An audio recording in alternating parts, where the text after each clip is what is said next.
acquire your faith. So try your eyes and then you'll find your way out of the madness, out of the maze, and out of the sadness into the rage. The darkest of nights will turn into days, and every storm runs out of rain. Hold on. Come over here if I can testify for a minute. How about how tough times are? Let's go. The tough kid, Bruce Franklin. See if what you see is all you see, then you do not see all there is to be seen. See, God is working all things out in your favor.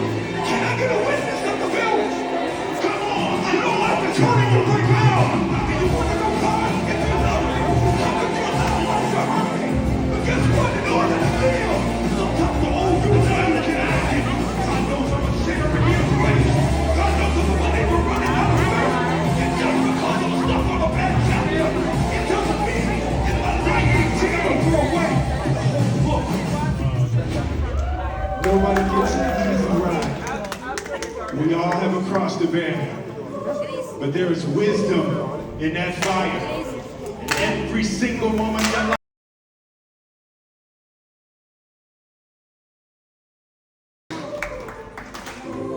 dance in your darkest moments. Shout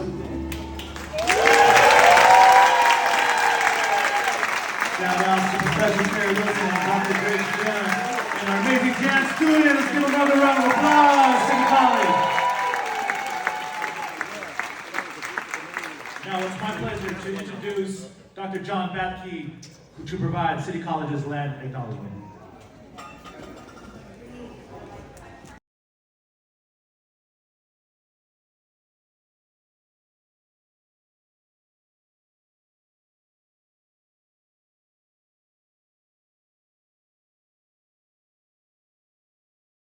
My name is John Batke, assistant professor of Native American Indigenous Studies, and I'd like to share City College's land acknowledgement statement. Testing, okay. All right, good morning, everyone. Good morning. My language, Yate Bene, that means good morning. So, I'd like to share City College's land acknowledgement statement. San Diego City College acknowledges that we gather on unceded Kumeyaay land. We value indigenous knowledge and cultural worldview. We commit to providing transformative educational experiences for all campus members and guests as we examine practices that perpetuate harm against indigenous, Black, brown, and other marginalized communities. We pledge to sustain a meaningful and respectful relationship with the Kumeyaay and other indigenous communities as we honor this beautiful land together.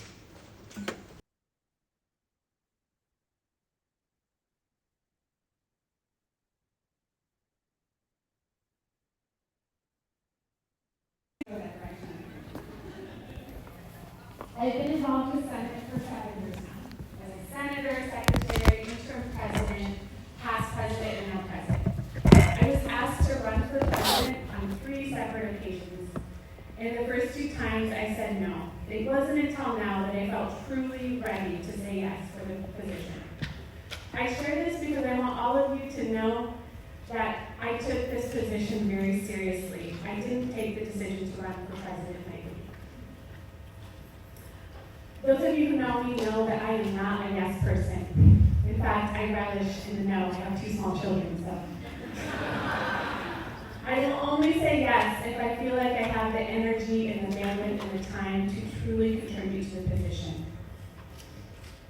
The first 2 times I was asked to run, I felt that I lacked knowledge, experience, and time. But today, I truly feel ready to serve you all as Academic Senate President, and I thank you for electing me in this role. So I'm a storyteller, and I have a few stories to tell you.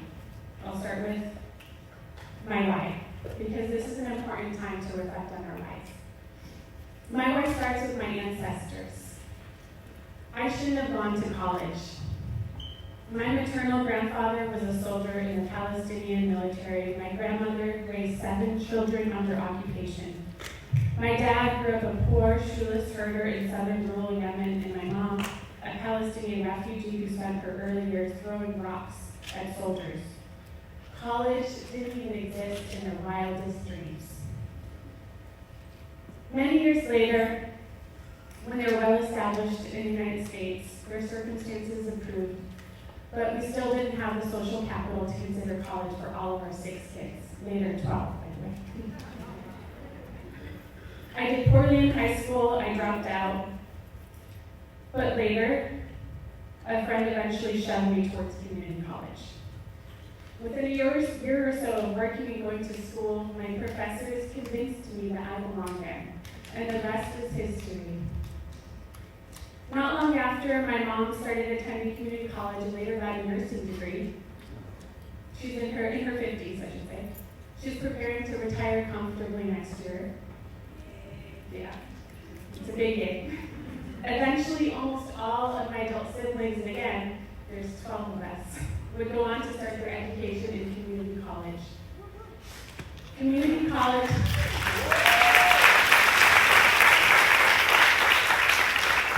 college has forever changed the trajectory of my family. And while I recognize that I did grow up with more privilege than most of our students, I know that we have the potential to do the same for all of their families. Story 2. This past year, I began a new chapter in my life as a gardener. We bought a house, we had yard space. My vision included just filling it with plants. I poured my heart into what turned into a very successful winter garden. And so, as we got closer to warm weather, I was motivated to step up my gardening game and start dozens and dozens of heirloom seeds indoors so that they would be ready to transplant as soon as it was warm enough. It was a mistake, by the way. But it was a huge undertaking. I read all the books, I watched videos, I talked to my gardening friends.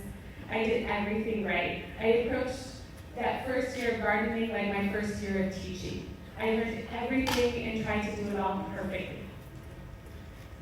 I watched my seedlings carefully. I had heat mats, grow lights. I misted them twice a day lovingly. My kids accused me of loving my seedlings more than them.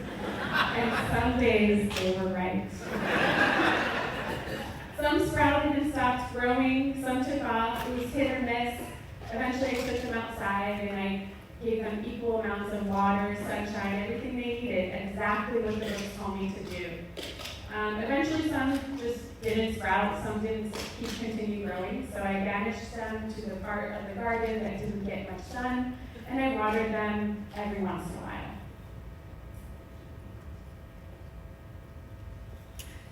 After a week or two, I gave up hope for the unsuccessful seedlings, but then they began to sprout. It happened slowly and unexpectedly, and it didn't make sense to me. I followed all the advice, I did everything right, but these seedlings defied expectations.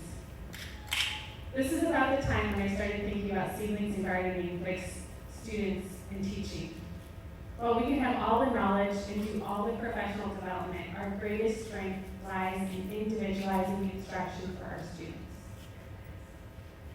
And understanding which students need more or less, which students need to be left alone for a bit but subtly checked on, and which students need lots of everything. Our students, like plants, are all different. And our ability to differentiate instruction is what makes us, as educators, truly special. It is also a uniquely human power that AI cannot duplicate. And it is one that we should all lean into as AI shifts our educational landscape. They say to garden is to hope, and I believe to teach is also to hope, because they are both inspired by human love. And while AI can do a lot of things, it will never be able to function from a position of love. I only have one more story. In my late 20s and 30s, I spent years serving as a Peace Corps volunteer in Mongolia and later Jordan.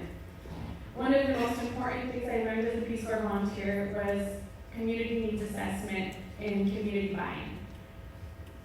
Getting buy-in in the Peace Corps community was tricky. It meant living and working with the highest level of integrity every single day. It meant showing my community through my everyday actions that I was principled, honest, respectful of their values and culture. Everything I said and did mattered. Everyone was watching all the time. And once some trust was established, it meant thousands of cups of minty tea in Jordan and many, many shots of vodka in Mongolia.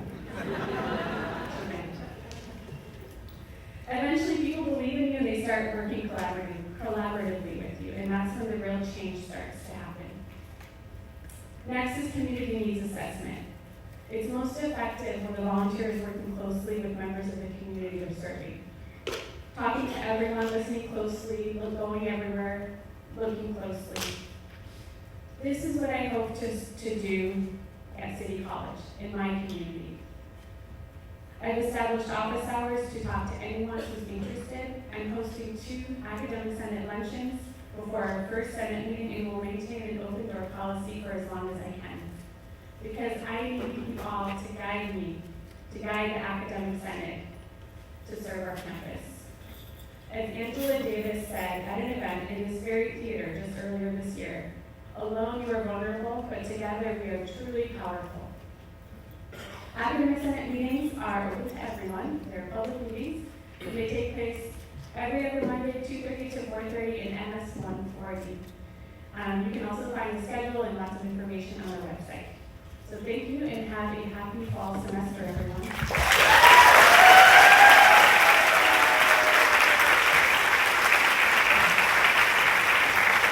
And please join me in welcoming our Classified Senate President, Sean Ryan.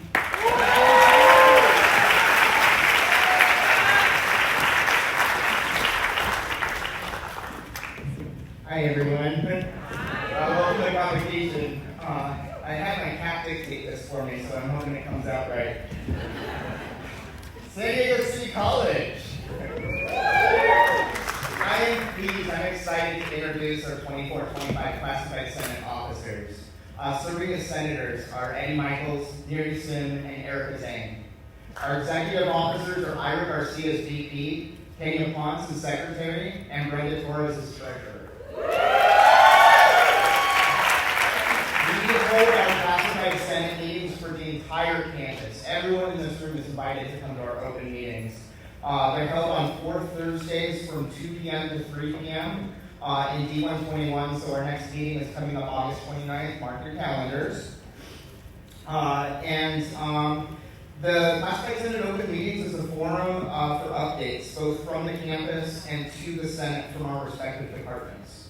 For the campus, this is a forum for presentations to our classified. So you are all welcome if you have a presentation you'd like to share. If you need some input from the classified, reach out to us for our open meetings. We'll also be hosting open office hours and coffee twice a month. I encourage you to come in, just chat with us, share some input, some visions. We can collaborate on the work that Classified Senate is doing with the work of the campus. We encourage anyone to stop by and share input and updates with your Classified Senate. What is the Classified Senate? We're here for classified to support campus engagement. We're here for faculty, managers, and supervisors to share their collective visions. And we're here for students and student governments. We're here to listen to input for developing activities to strengthen our support services. This academic year, we're framing our Caring Campus activities around the theme Caring Connections, Service Connections, strengthening interdepartmental relationships through the development of a robust directory. We're going to be working on building a directory this semester through the spring. This is a peer-to-peer directory. It's by classified, for classified. We envision this directory to be a robust tool for student referrals. When directing a student to an office, we have the tools that we can walk that student to the very person in the department that can support their needs. Campus Connections. We are encouraging and supporting classified engagement in campus outreach activities. Volunteering at a welcome tent, participating in student success fairs, engaging with the cultural hubs. We each have unique cultural backgrounds, life experiences, and journeys that we can share and relate to with students, building their connection to City College. And finally, recognizing connections. We as the Classified Senate are supporting ongoing recognition of the work that we do. The Classified Senate will be launching programs that recognize acts of kindness, above and beyond service, celebratory milestones, and gratitude awards. Every employee, everyone on this campus is a student service employee. Every time we interact with a student is an opportunity for student success, building the connections students have with State College. When asked what is our why, Classified Senate, connectedness. And on that, I'd like to introduce our SPA representative, Daniel Gonzalez.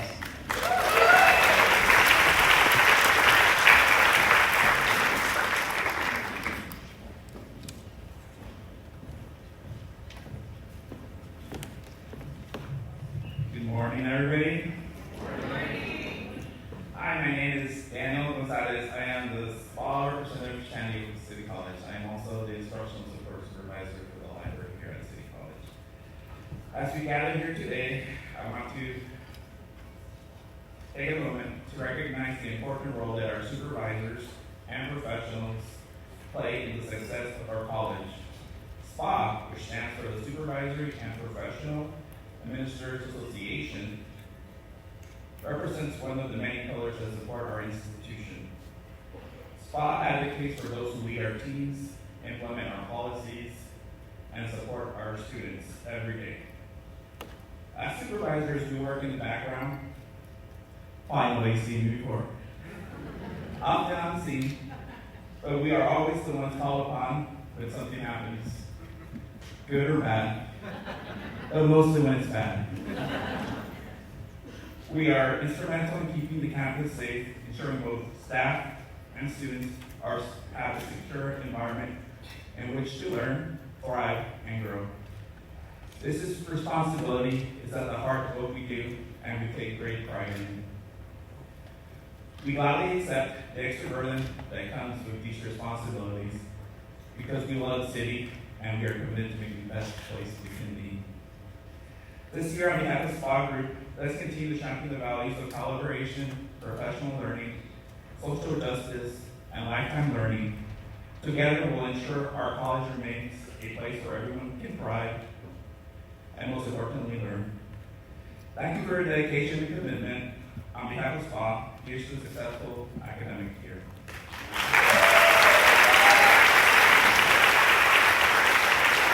I have the pleasure to introduce Dalia Ramirez, Associate Student Government President.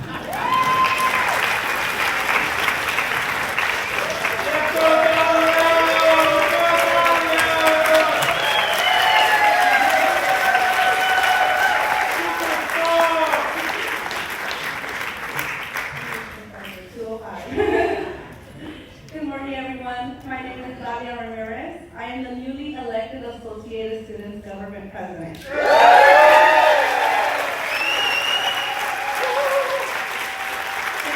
you. I'd also like to shout our amazing ASG board. If you guys could please stand and wave so everyone can give you a round of applause.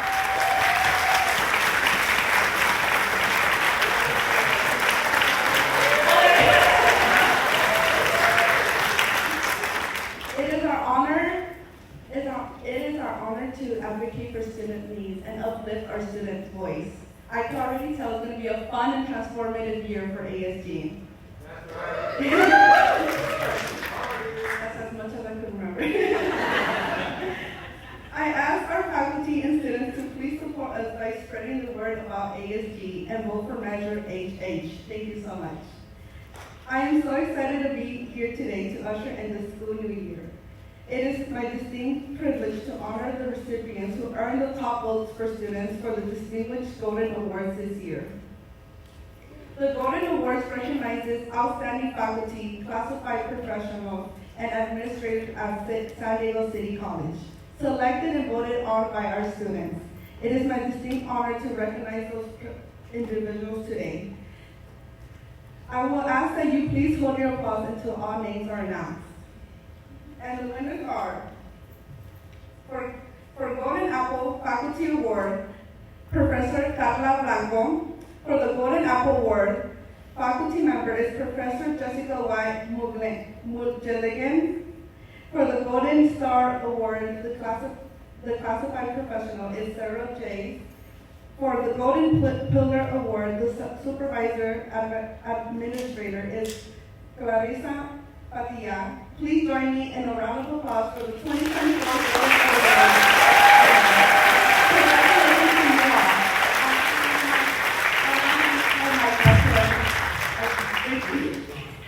Thank you. Let's give Dalia a round of applause. Congratulations to all the Apple Award winners. Mona, now I know where to go if I need to grow some vegetables in my garden. I've been killing some things too. I need some tips. Get with Luis Perez is a great gardener. He's been schooling me on some gardening. Daniel, our supervisors are absolutely seen and absolutely necessary in everything we do in our college. And speaking of another group that is equally necessary, let's give a round of applause to all the deans, the directors, the managers of our college. Donna and the student government, let me be clear, you are absolutely our why. I would not be standing here in front of you all as the president of this amazing college had I not been in student government, both in high school and in college. We love this college. We love it. If you love it, show some hands, round of applause for this college. I wanted to say you all, and my folks are from the South, you all belong here. And that you all part is everyone. Everyone. This is, as Gerald used to tell me, the United Nations of college. There is no other college like City College. Many try to be City College, but there is only one City College, and that is because of each of you, both those who are watching via YouTube online and those who are in here in person. Speaking of those who are in here in person, there's a couple other people we need to give a round of applause for. They tend to be more in the back. We've got Mike in the booth working the lights. We've got Sean and Aaron in the back making sure the PowerPoint and everything works. This takes a village, and I agree completely with Mona that we are stronger together. We're stronger when there's collaborations, and we're going to be highlighting some of the collaborations that are going on campus. Let's get into it, Caesar. We had a successful 23-24. Hopefully you've seen the updates. They're in the back. I'm not going to go into all of them, but we had an amazing year of transforming the lives of our students and the community. And that sets the bar for going into 24-25. So what are we working on? We are working on building affordable housing. I'm going to get into this a little later. You may say, well, y'all did a groundbreaking. Well, where's the building? I'm going to give an update a little later. We got these environmental things we've got to go through. We're in a fly zone, so there's a bunch of things that we've got to go through. Continue to work on community partnerships. We're working on a second bachelor's degree in nursing. We got to forge another fight with the CSUs to be able to get into that. And that's what I'm going to be spending a lot of my year on. We're working on and honoring the mother of professional development on our campus, Elba Salinas.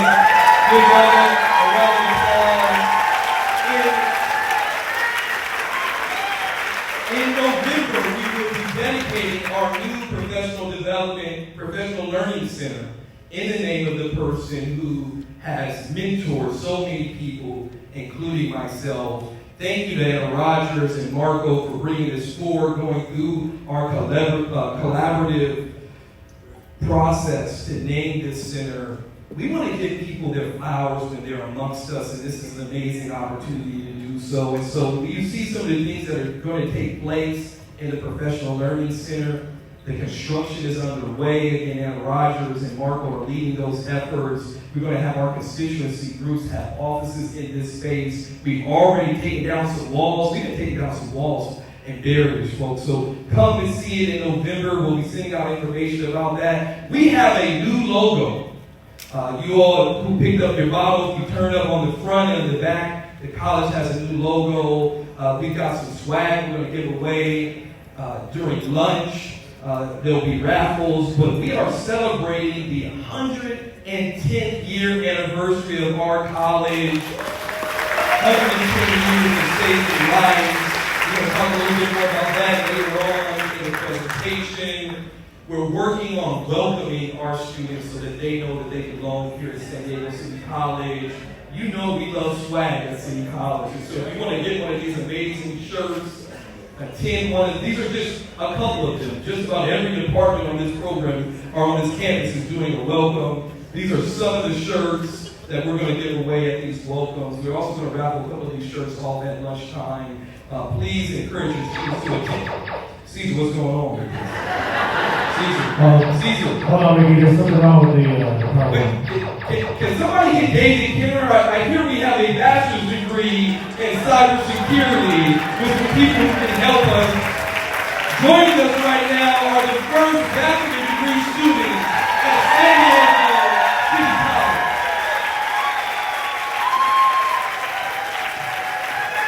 Can you fix this, David? You know, this is a perfect example, folks. It took the entire college, or it took the vision of one of our amazing faculty members, working with our chair, working with our deans, to be able to make history at San Diego City College. This is just a sample of the diverse group of bachelor level students who are starting at City College. In about 2 years, we will be giving them a bachelor's degree. Let's give them another round of applause.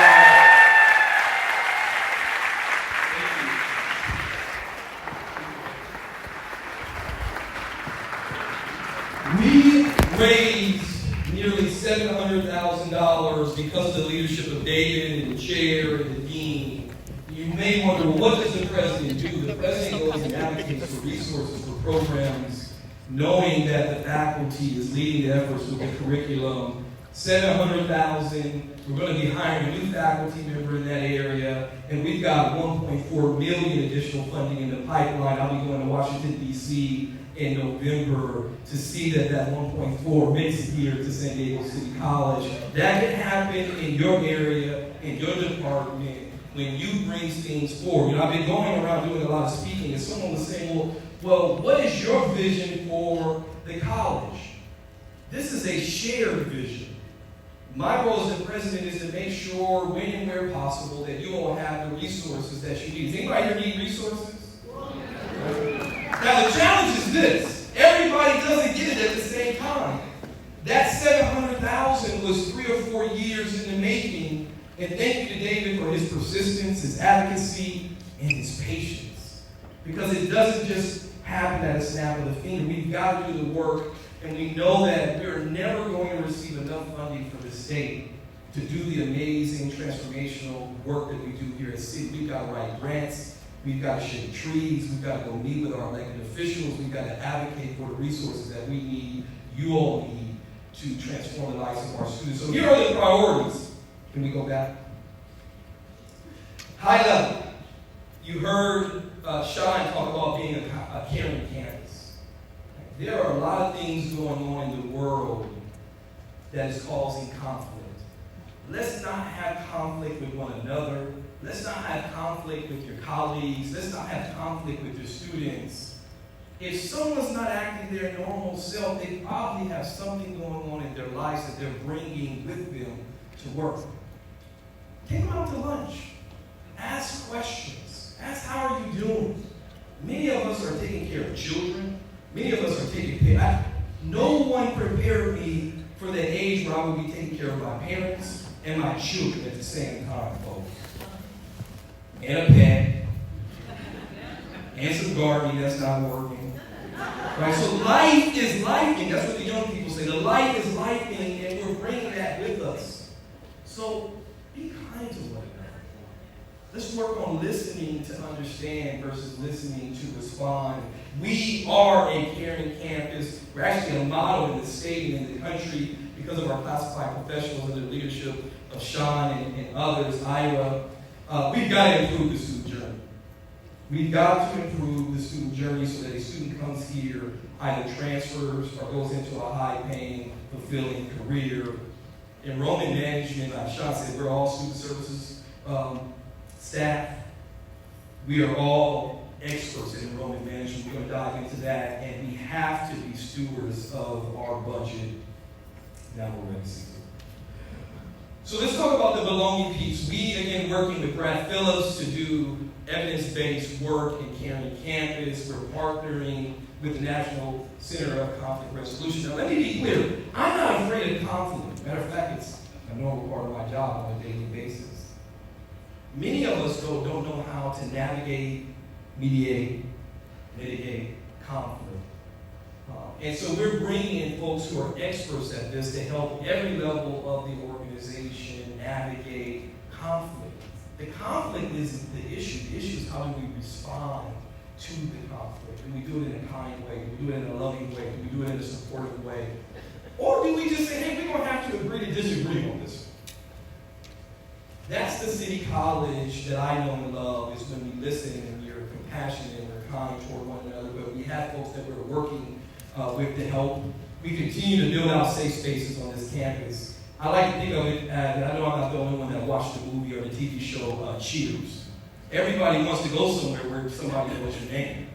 And so we have spaces where students and employees or colleagues can do that so that we can have these brave discussions about what's going on in the world. We're looking to pilot safe parking. We know many of our students are couch surfing. Until we build this 800-bed housing development, we need to figure out a way, and this is just a short-term way, but thanks to the team in Welcome Home City, we're placing students into living situations, and we're actually partnering with the taxi union to be able to provide unhoused students with a ride to find an apartment or a ride to get a job in the community. So look for that to come again under Marciano's leadership and the team in Welcome Home City. Let's keep going, Caesar. This is the actual drawing, right? You can take a picture of this. This is what it's going to look like. Potentially 800 beds, focusing in on full-time students, veterans, unhoused, former foster youth, justice-impacted students. This is going to be a pilot. It is coming the fall of 28, but in order for it to be affordable housing, we need this bond to pass. And so just yesterday, the official name of the bond for the district is Measure HH. There were handouts in the back. If you are so inclined to think that we could use an update to this facility to build additional offices, to have a permanent structure for seeds, to have additional student services offices.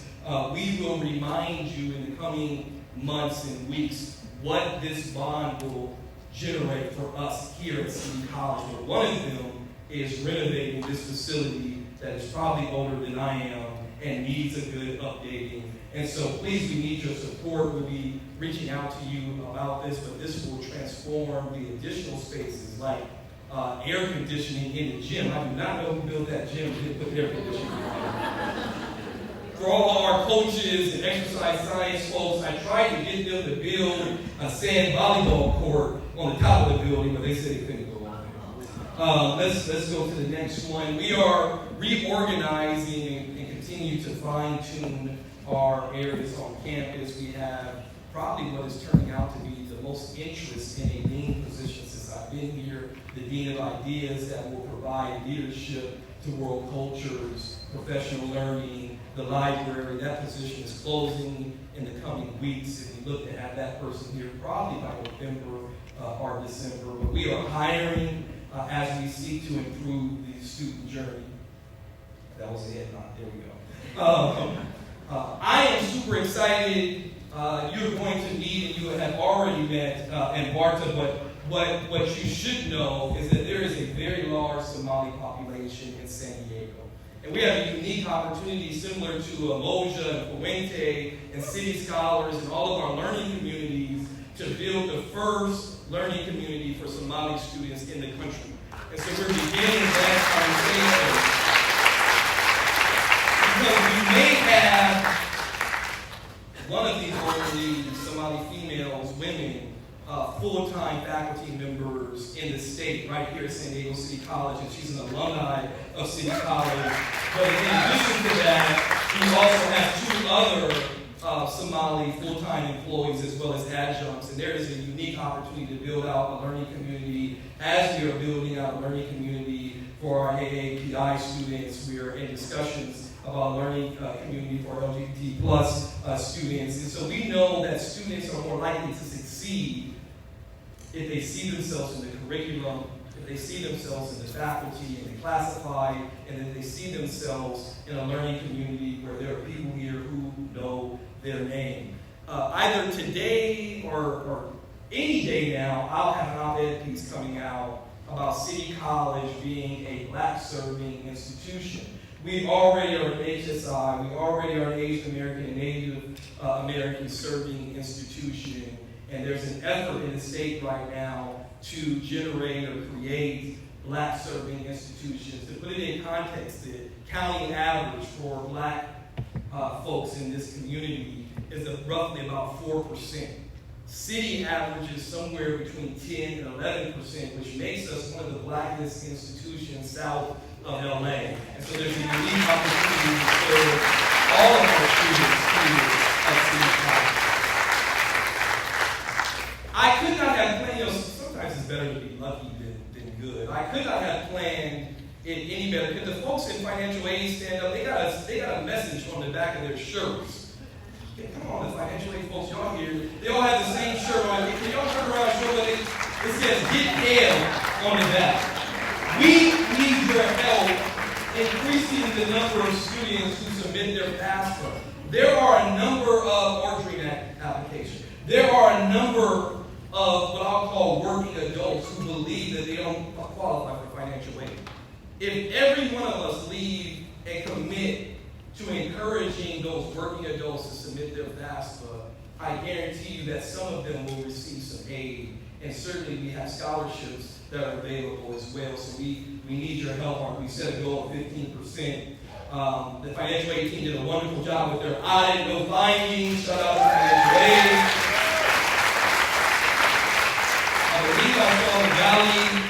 We've changed the name of the Dreamers Resource Center to what is more culturally appropriate, the Undocumented Resource Center. Let's give her a round of applause for the work that she is doing. There are a number of offices that are moving, and so that center is moving from what I believe we call the Cube into a space in the L building. We continue to build spaces to include an AAPI center that will go into the BT building, a number of things that are moving. And please join me in welcoming, let's go back real quick. I forgot to introduce a very special hire. All the hires are very special, but this took probably 3 or 4 years in the making. Our new equity and outreach librarian, Marley. Straight out of UCLA, has a very similar background as our students. We are expecting our library team as she joins the great libraries faculty. Welcome, Marley. And we are working on a parent center in the T building. Enrollment management. The outreach and the marketing team are doing an amazing job of getting students here. We have, hands down, the best marketing and outreach team in the country. Shout out to Jimmy, Clarissa, and Kyle's team, Caesar's team. You see the data here. We are working to rebuild our career education programs that were hit hard during COVID. And so it is my pleasure to reintroduce two people who are no strangers to our college, but who I'm happy to say are now full-time faculty members in cosmetology. Charlotte and Gary, would you stand up and just be acknowledged?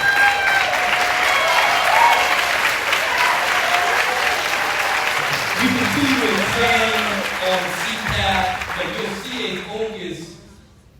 a renewed focus on concurrent enrollment, trying to get those high school students in classes right here so those classes meet.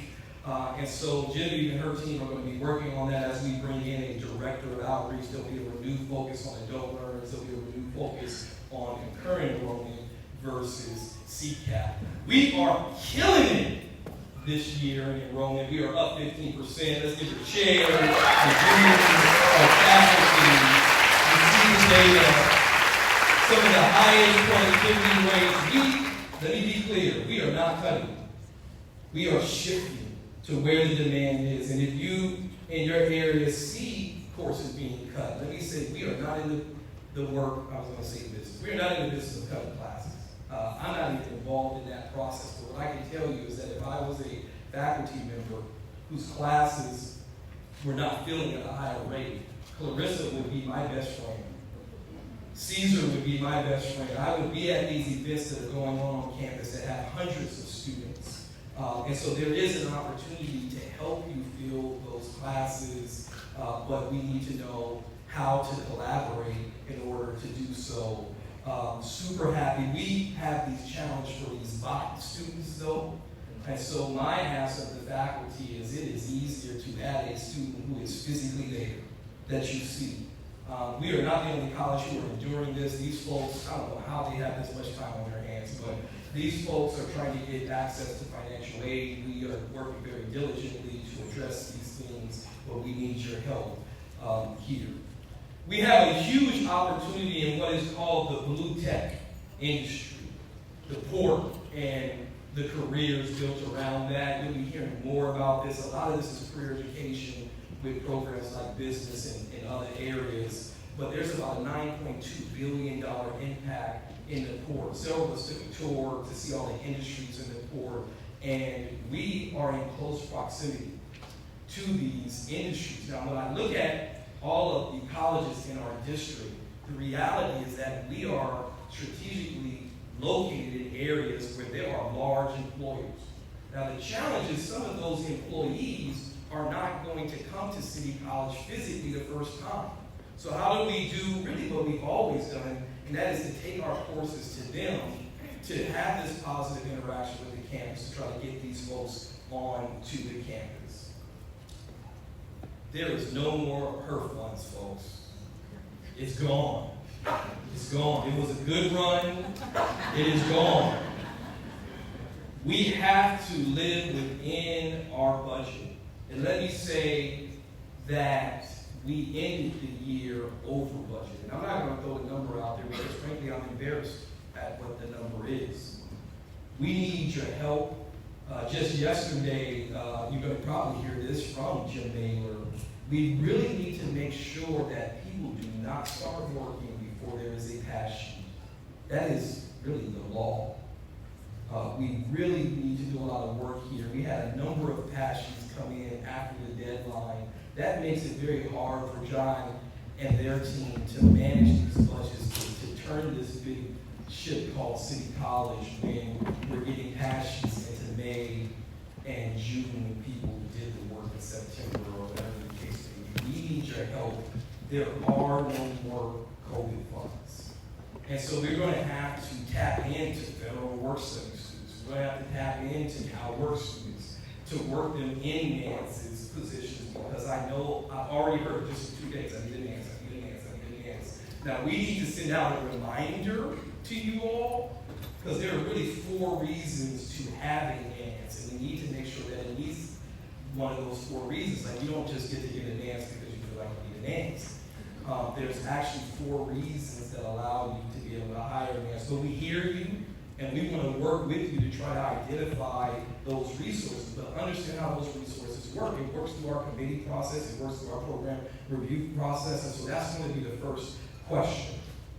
But there's equally an opportunity through our foundation to bring in additional revenue, so we're going to talk about that a little later.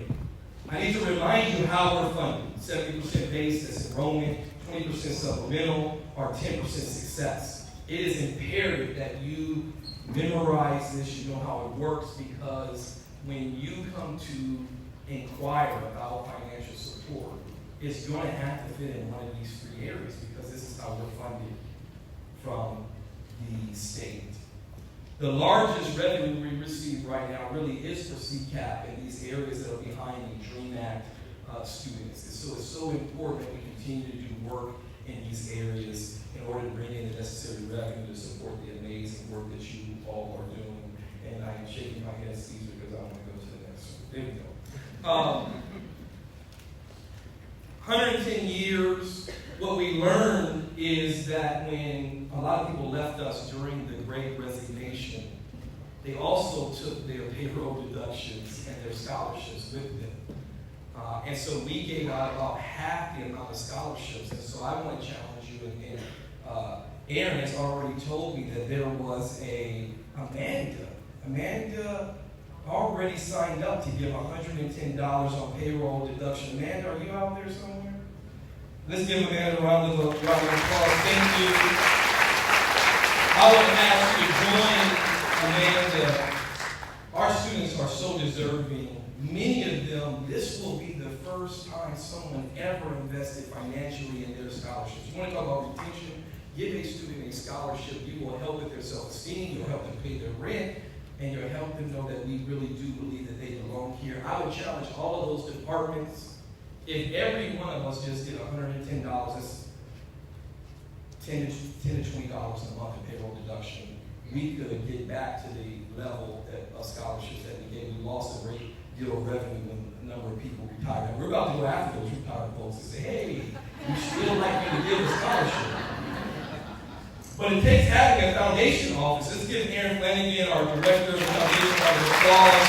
He has 2 additional staff members who are joining her. And so please partner with us. You can bring out your phones and click on this. If it doesn't work, Aaron's going to have a table. Please, payroll deduction. The exec team and I just established 2 scholarships, 2 $500 scholarships using payroll deduction. We're going to lead and model by example. $10 a month could change a student's life. So thank you, Madam, for being one of the first people to sign up to be able to do that. And join me in welcoming Marciano Perez to the stage. He's going to start by introducing very quickly his new hires. He's going to then turn it over to Billy, then over to John. Marciano. Let's go with this. All right, well, good morning, everyone. I have the pleasure of introducing all of our student services new hires. And in no particular order, I've got Francesca Valdez-Rankin, who is in our Basic Needs Center, Lynn Lee, who is transitioned. Come on up. Let's help them real quick. Marciano's going to call your name. I'm going to have the privilege of shaking your hand, and we have some city college swag we'd like to give you. So let's start over. All right, we got Francesca in our Basic Needs Center. We got Lynn Lee, who is transitioning over to the we got Austin Rand, who is our new national coordinator. We got Jessica Medina, who is our new counselor in GSS. We got Lisa Arubias, who is our new nurse in Team Health. We got Eric De La Suma, who is our new person in Admission to Graduate Veterans. We got Elisa Rubio, who is our new supervisor in Admission to Graduate Veterans. We got Rhonda Sanchez, who is our new and we got Brianna Balboa, who is our new person in the Welcome Center.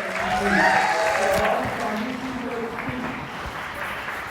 And we over to Billy.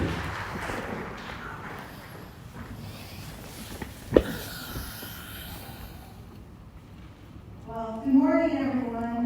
I got a little larger than this. Woo! I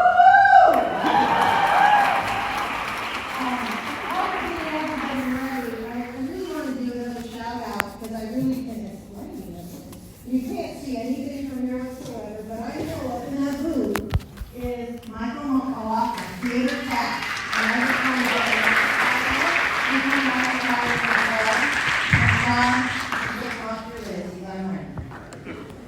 let's see, and I'm just going in the order that, I can try to see you pretty well here. Charlotte Rankin, our cosmetology. Mr. Robbins, cosmetology.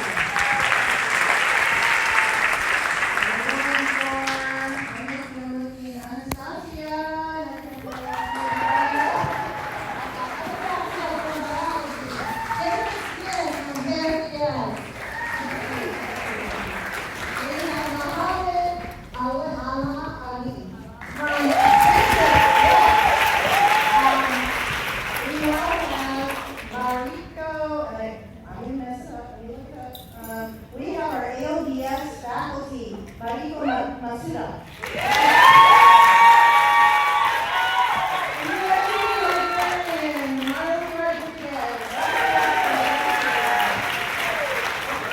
We have in AH, we have a new admin, Sonia Lopez. And you've all seen her in many places. We have a communications faculty, Marta Noor. Nursing is in the house.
whole name.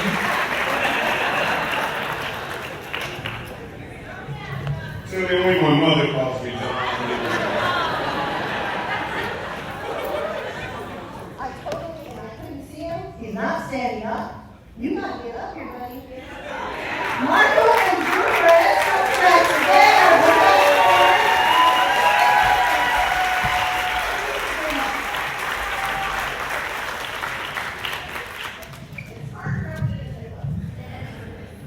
Thank you, Tilly. Last but not least, and the minimal list on this screen, but we are mighty administrative services. So what I did, thank you for representing. I added, as a reminder, this is from January of this year, but I do have an honorable mention going back into December for one of our members, so I did add a few who were promoted as well. So I'm going to read this list. It's a little longer, just a few names. First, we have Myla Sargento.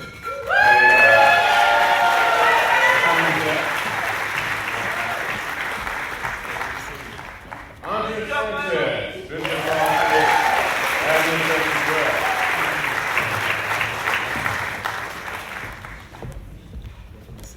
Jair Rodriguez, are you here, Jair? I know you're not on the list, but we asked you as a promotion.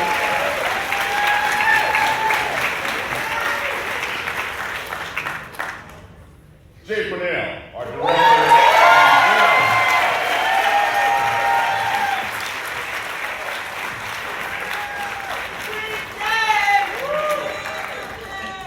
Renee Carrillo.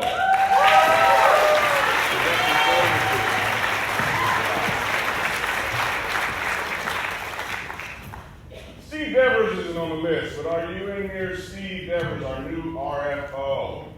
Where are you?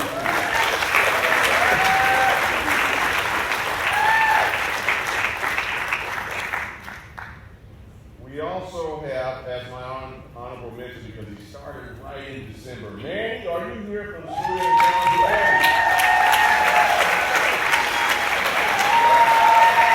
There he is. Good stuff here in this year, Manny. You need more. Good job. And that is it for administrative services. Thank you. Let's give a round of applause to all of our new hires.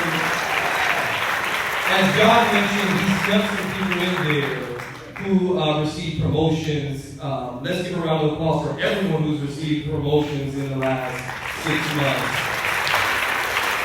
Changes in the president's office would be remiss if we didn't recognize my new executive assistant, Angel, and joining Angel. Tried to go to some other colleges out there, but she wound up right back in the president's office. Kia, let's welcome Kia back to State College. And folks, we are still hiring at every level of the organization. There are faculty recruitments, there are classified recruitments, supervisor recruitments that are still underway. We are hiring. How can I help? These are some things that we can all walk away with helping our wonderful college. First and foremost, just be kind. Be kind. You never know what someone is dealing with. Let's just commit to being kind. Let's commit to agreeing to disagree. Let's commit to dialogue. We're a family, and this is the best college. I've worked at 5 of them. You can go try another college, but just like Tia, you'll be right back here. We welcome Tia back open-handed. Please help us ensure that all of our students, particularly focusing in on our working adults, our families, submit their FAFSA or the California Dream Act application. There is money out there for students. Many of our working families don't believe that they qualify for financial aid, and they do. Please talk to students about, do they have a Pell? Do they have a Dream Act application?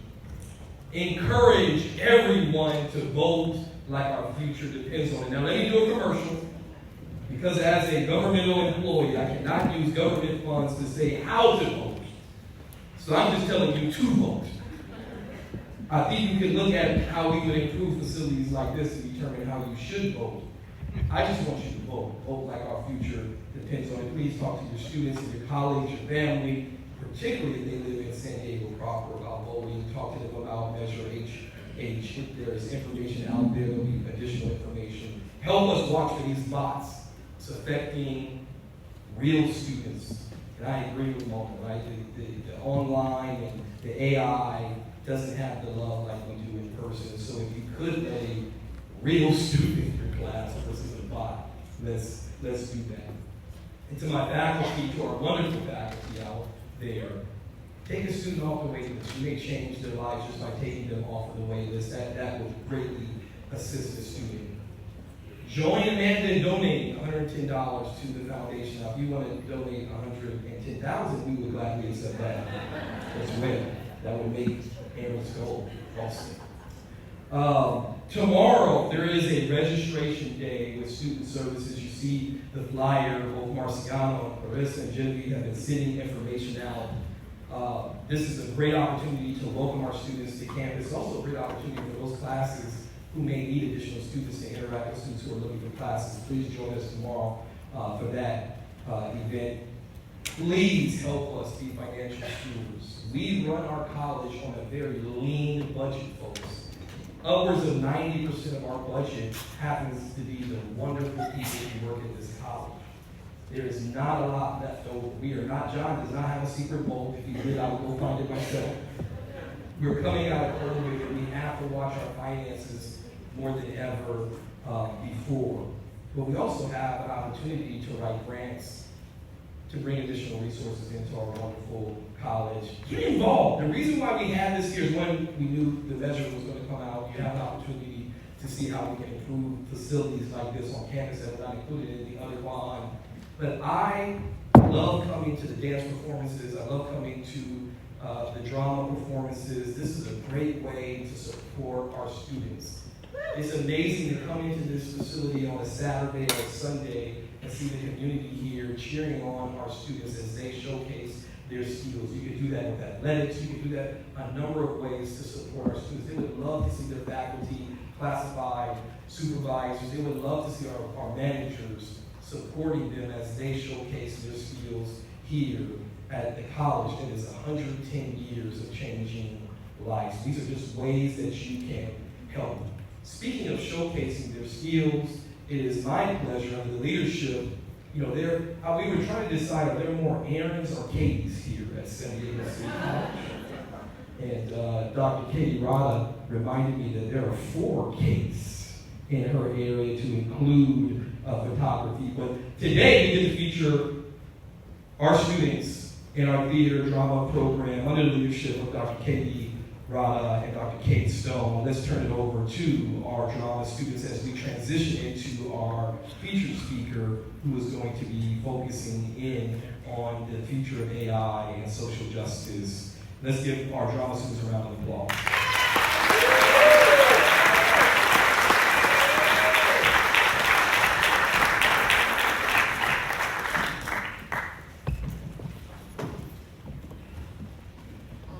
Good morning, everyone. My name is Jesus Sandoval, and I will be performing a Shakespearean model.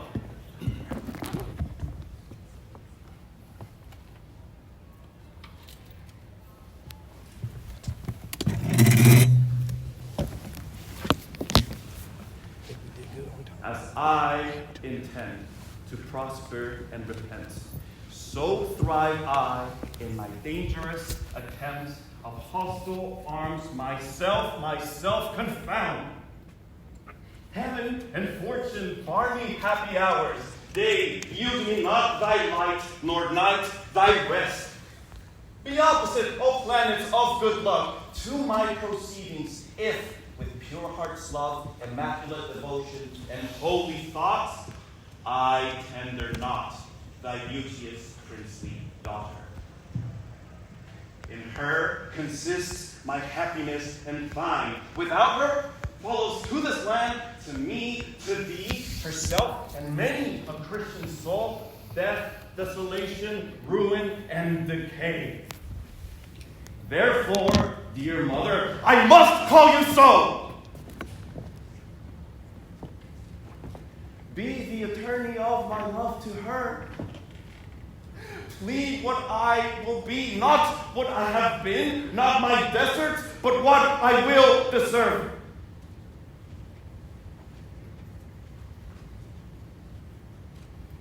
Thank you.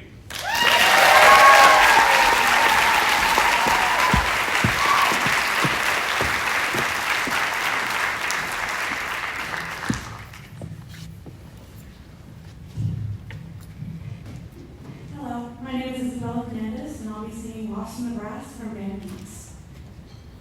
There it goes again. The moment's gone, and I'm too late to speak. Another wasted opportunity. Always waiting for something to happen, but nothing's gonna happen. Not for me.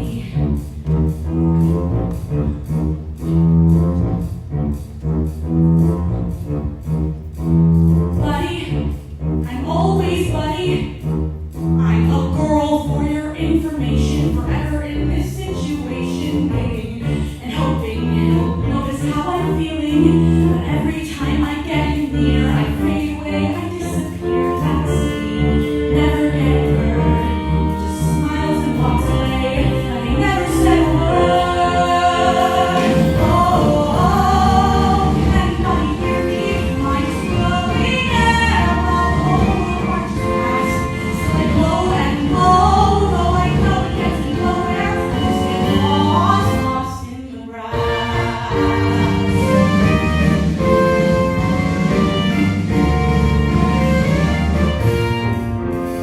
Footsteps sparkle bright like batons. There's no visual attraction, no stimulus reaction. Pretty music, that's all the pretty that I've got. I'm special in a quiet way, at least that's what my parents say. Whatever, they were never in the band. Their hair is truly gray. No, they don't understand. Oh, if anybody hear me, I just know I can sparkle on the grass, but my melody can never be heard clearly. I just get lost in the grass. I get so lost in the grass. Listen, I'm not background noise. Listen, I make music. See me, I'm not like the boys. I shine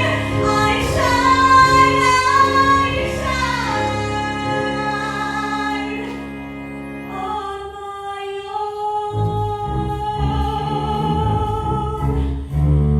So I don't wear makeup, I don't stick my hair up with some awesome-tastic pink barrette. I'll never be a majorette. I'm plain, I'm basic, and I sweat when I get nervous. I suck at popularity. People just don't notice me someday. High school stops to end, and I'll finally find a place where this would-be doesn't blend. Oh, the whole world keeps slipping. If I could just get out and leave this all here in the past. Now remember me thinking, gosh, how is she doing? I'll be long gone. Oh, I'll be some avocado, cutting loud and clear, right through the glass. Soaring high above that clumsy face vibrato. I won't be lost in the grass. And finally we'll see there's so much more me at last. I won't be lost in the grass. Lost in the grass.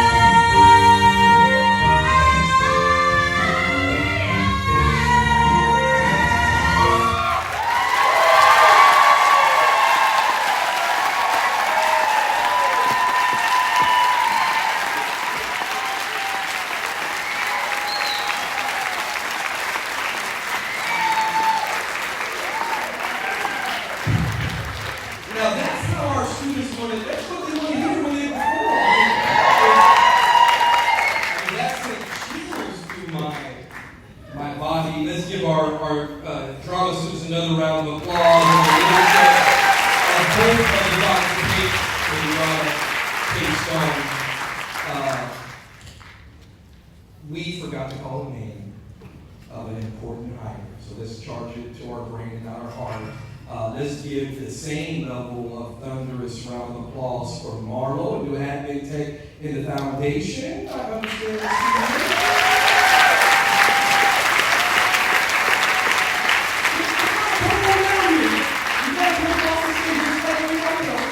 They don't want to meet you. We have a new shirt for you. We certainly apologize.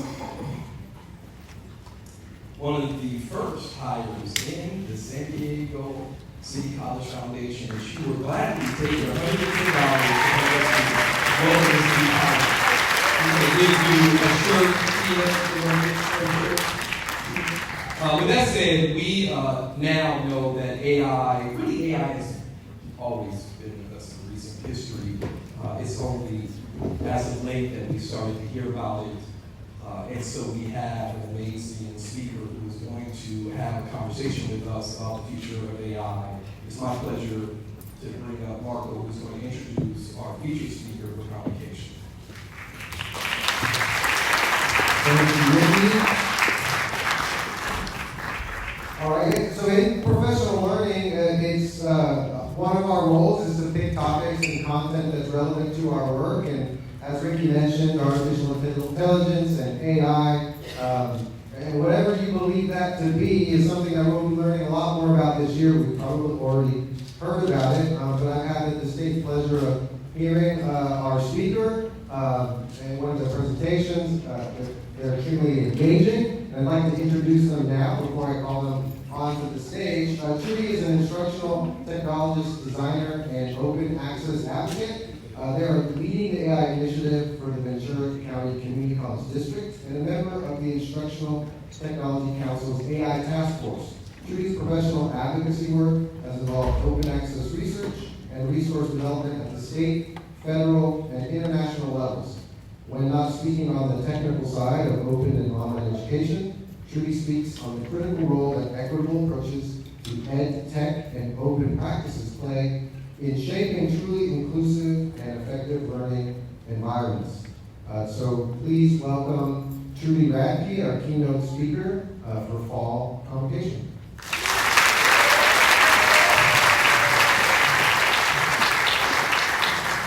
Thank you so much for that introduction.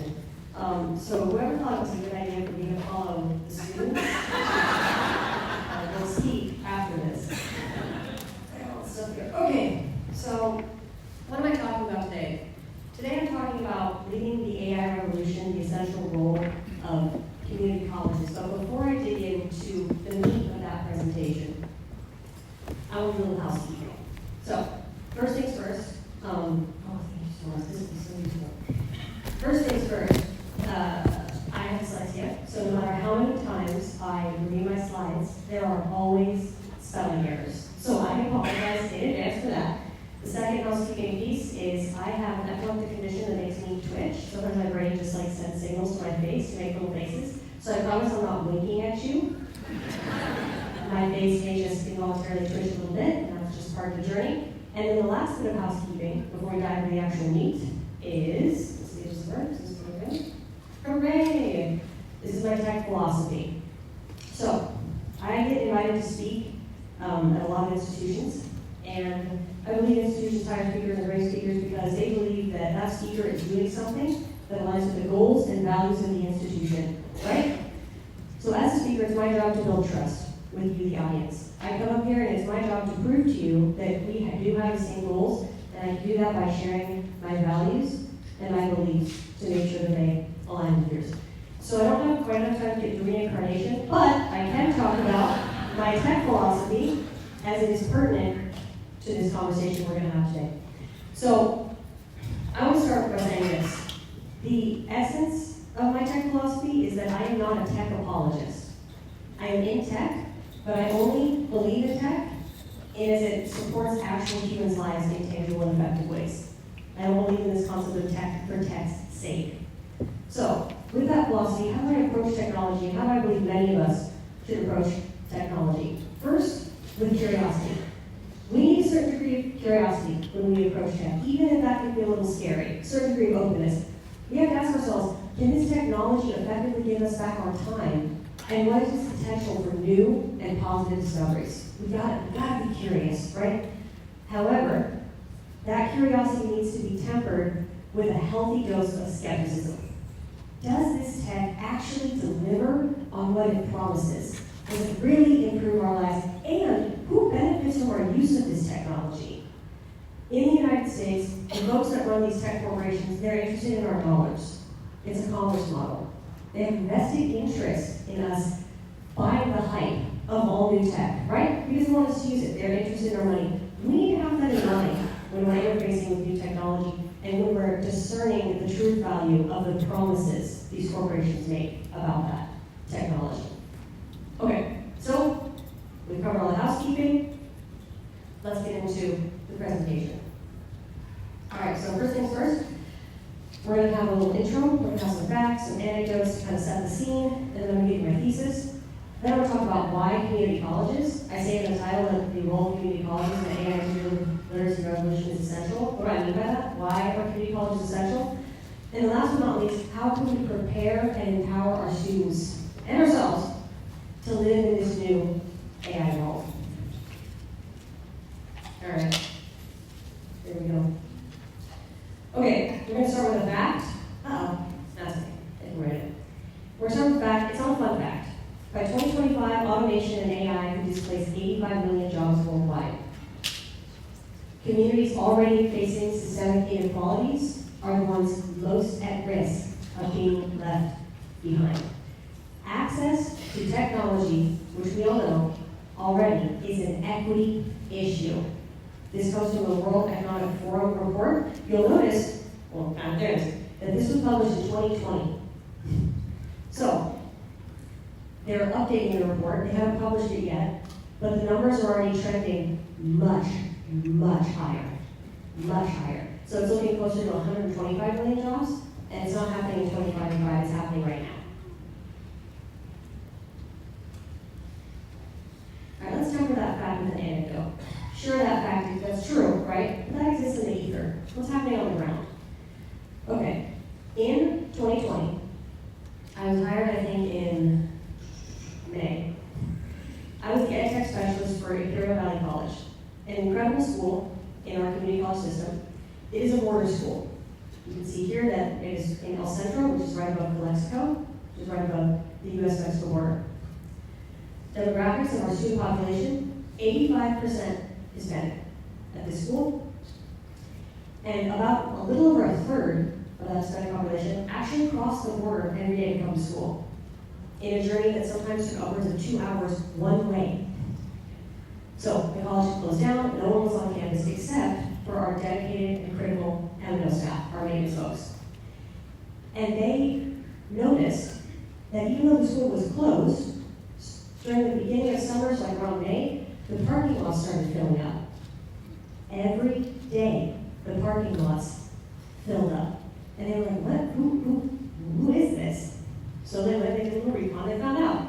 It was our students commuting to our parking lots to use our Wi-Fi because they didn't have access to reliable Wi-Fi in their homes and they couldn't do their homework. They were commuting with their friends, their family members, their study buddies to make sure that their homework got done at the height of a global pandemic. That's what mattered to our students. And I can say that there's two things that tie community college students together. There's many things that tie community college students together, but in my work professionally, I've noticed these two things stand out to me. One, our students are a diverse bunch. They come from many, many different walks of life, and more often than not, they face a disproportionate share of systemic barriers to getting an education. The second thing that ties them together is an absolute incredible tenacity and grit. They are committed to getting an education despite the disproportionate amount of barriers that they face. Okay, I have ADHD. So if somebody doesn't tell me why I should care in a presentation immediately, I zone out. It's not on purpose. My brain just does it. So I decided to give you guys the punchline and then tell you your joke. Okay, we're fine with that. So this is my thesis. This is what all those anecdotes about fact, this is what it boils down to. This is what we're talking about today. We know that tech is another barrier that our students face that can dramatically affect their ability to be successful in academics and professionally. So, thesis, increasing AI digital literacy is a critical public service, and community colleges should be leading the AI digital literacy initiatives across the nation. More than just being a part of this work, they are the institutions best suited to do it. And I'm going to spend the next 20 minutes or so proving that to you all. Okay, so at the intro, I talked about why this is important to address. We had a fact, we had an anecdote, and now I'm getting into why. Why are community colleges the best suited to do this work? Number one, it's in our mission statement. I'm going to pick on you guys. San Diego City College welcomes and inspires every student to identify and pursue their community, personal, educational, and professional goals. We prioritize accessibility, equity, and social justice through student-centered support services and educational opportunities. I want to pause there a second. What do we believe in? What are our values at this institution? Accessibility, equity, and social justice. How do we prove our commitment to those values? Through student-centered support services and educational opportunities for global learning. We understand the role education plays in dramatically improving the lives of those in our communities. We offer general education, associate, and bachelor's degrees. I had the privilege of hearing all about that this morning. Transfer pathway certificates and career technical education for personal enrichment and economic mobility. Four-year institutions, particularly elite four-year institutions, their mission statements don't look like this. I have worked with a lot of colleges across the nation, and some even internationally. I've worked with prestigious universities, and I've worked with many community colleges, public four-year, private four-year, the whole gambit. They don't look like this. Only community college mission statements look like this. Student-centered first, student-centered in the middle, and student-centered at the end.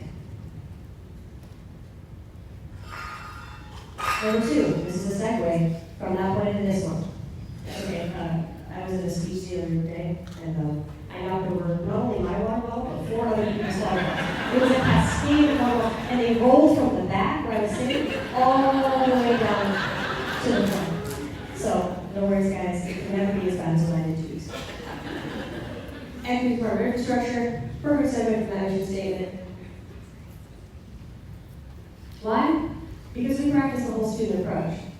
We understand that the lived experiences of our students outside the classroom play just as much of a role in how successful they will be in their education as what goes on inside the classroom. We teach the whole student. So, I said earlier, our students are a diverse bunch. The data backs that up. San Diego City College even increases on this. This is just the average for California community colleges across the state. In the middle here, 4% of our students are veterans in California community colleges, above the national average. That's actually a little conservative. These are all a little bit conservative. First generation college students make up 33% of our student population. Parents, about 9 to 10% of our student population. Most of them with students or with children under 4. Unhoused students make up 24% of our student population. The national average for all higher education institutions in the country, including public, including private, including community, is 12. When you pull out just the California community colleges, it's 24%. 65% of our students are considered economically disadvantaged.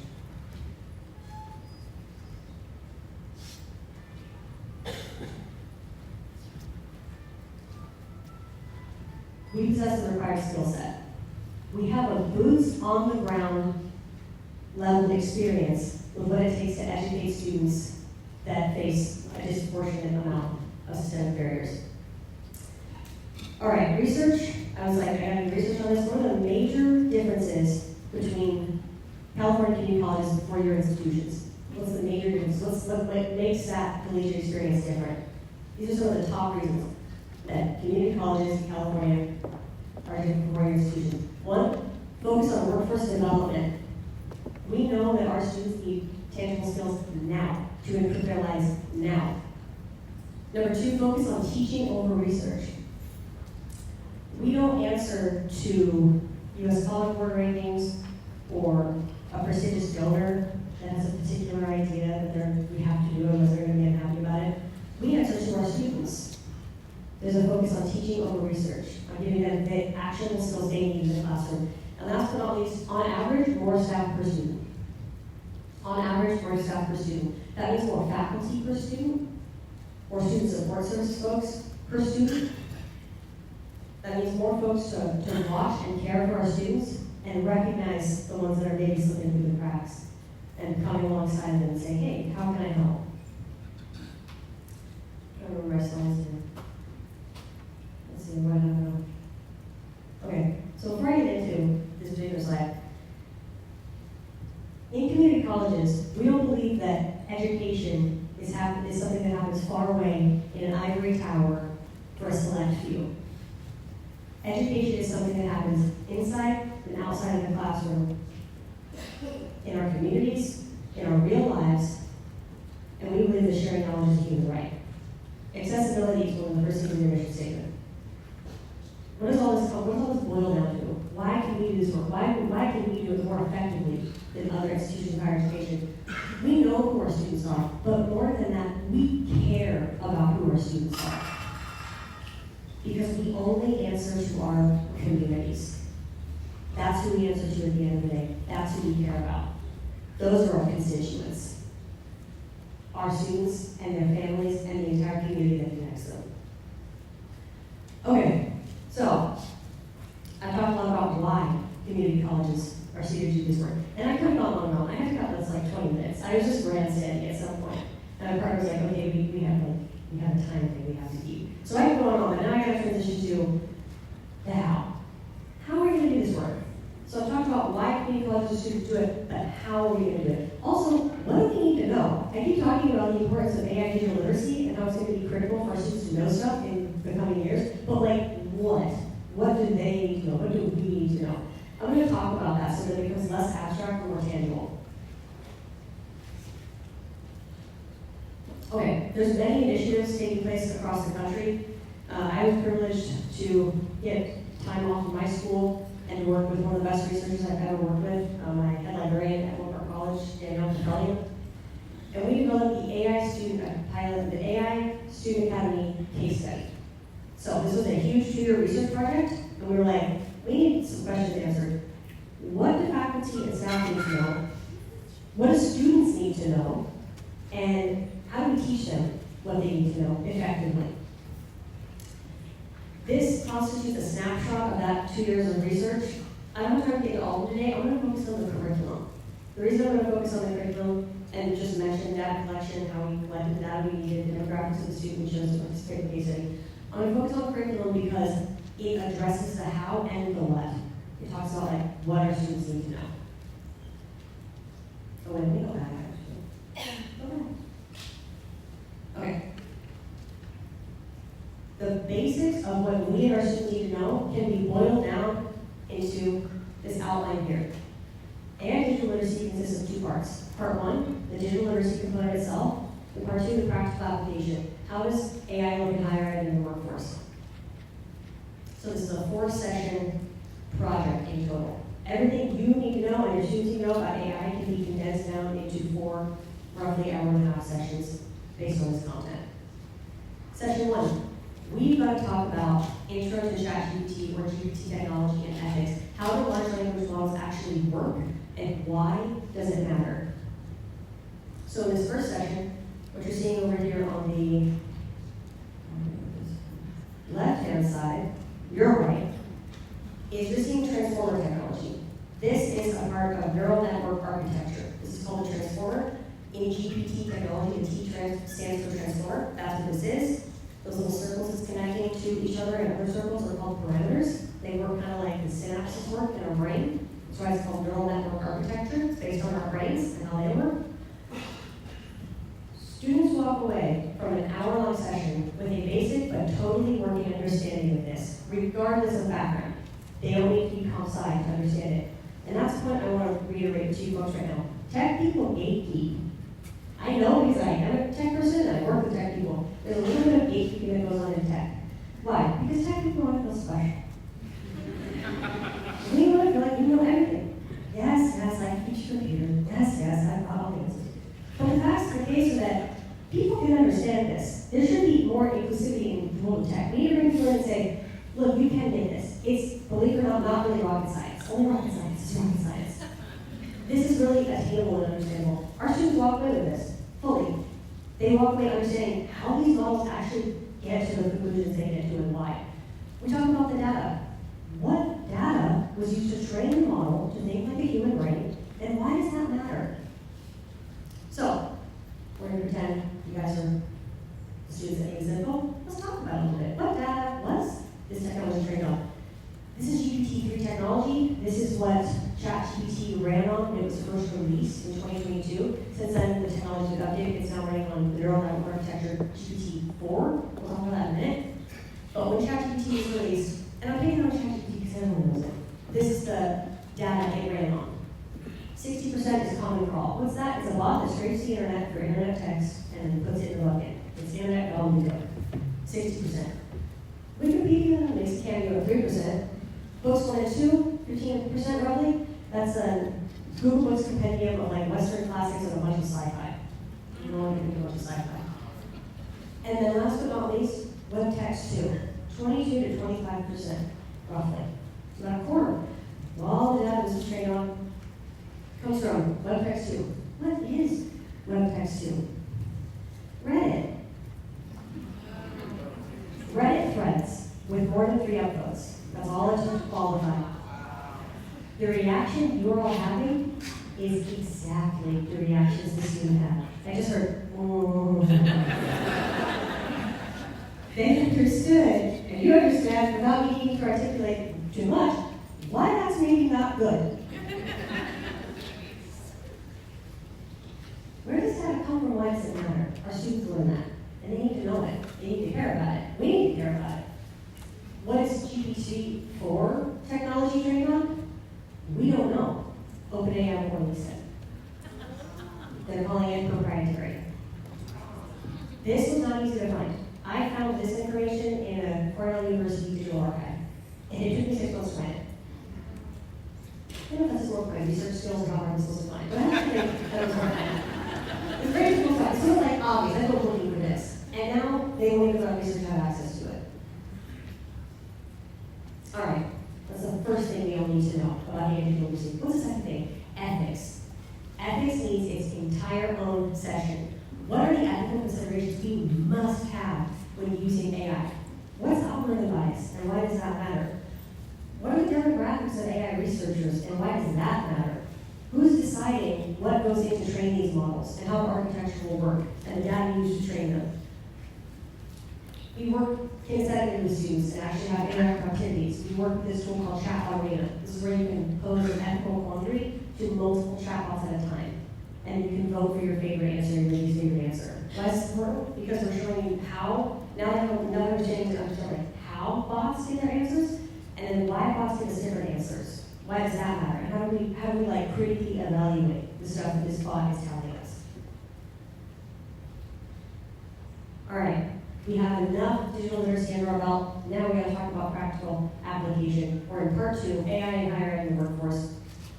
Process versus product. This is the linchpin session. This is a session that ties everything together. Engaging students in the research process via AI tools. In this session, we set it up by talking about why meeting requirements and cheating is not learning. I know personally, as an educator, I actually really took for granted that students know how to learn. I was just like, think of that. You get all the way through high school and never learn how to learn. We all know. We're in our classrooms, right? We know. This session deals with metacognition. What it is, why it matters, why it's important. What does that mean? It means getting students to think about their thinking and learn about their learning. Bringing it to the front rather than the back burner. We get to play with a tool called Sight, which the students really like. I like it too. It's one of my favorites. Sight is very similar to ChatGPT. If you put in a prompt, it will spit out an answer. Except, Cite only pulls its data to answer your question from academic journal articles that have been peer reviewed. And it cites its sources. Period. Period.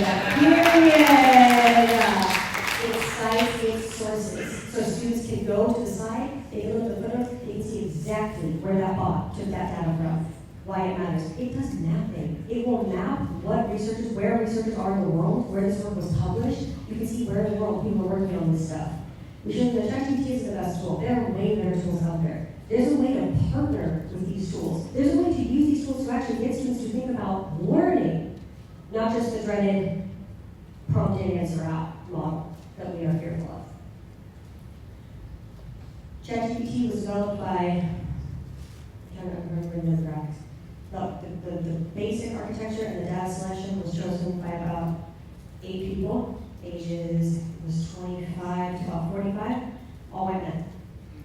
Cite was developed by a cancer researcher and 2 AI scientists. Much more personal as well. Okay, the most controversial section. I went to our administrator, he was like, our VP was like, Trinity, I don't know about this one. And I was like, John, you gotta let me do it. You gotta let me do it. And he trusted us, so he let us do it. Learning the language, research-driven prompt engineering methods. This is the practical one, we put it all together, and we teach the students how to use the bots really, really well. We talk about prompt engineering. Folks, we need to have an understanding of prompt engineering, and not just like a general understanding. If you Google right now prompt engineering, you'll get 1,000 articles. They will mostly be clickbait.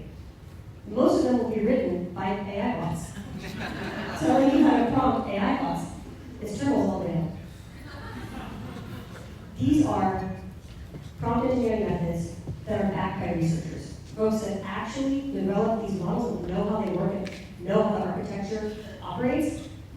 We use their methods for prompt engineering, and we teach them to the students. We also use this as an additional opportunity to really re-emphasize ethics, why that matters. We talk about the limitations of AI, what it can and cannot do. Knowledge truly is power. Forewarned truly is forearmed. If we don't talk about this, students are like, it has all the answers. It knows everything. But if they understand how it gets to its conclusions, that it has a limited memory, that it has certain priorities, they can understand how to work with it instead of against it. They can learn how to prompt the tool to get really effective answers the first time, not the second, third, fourth, fifth, and sixth.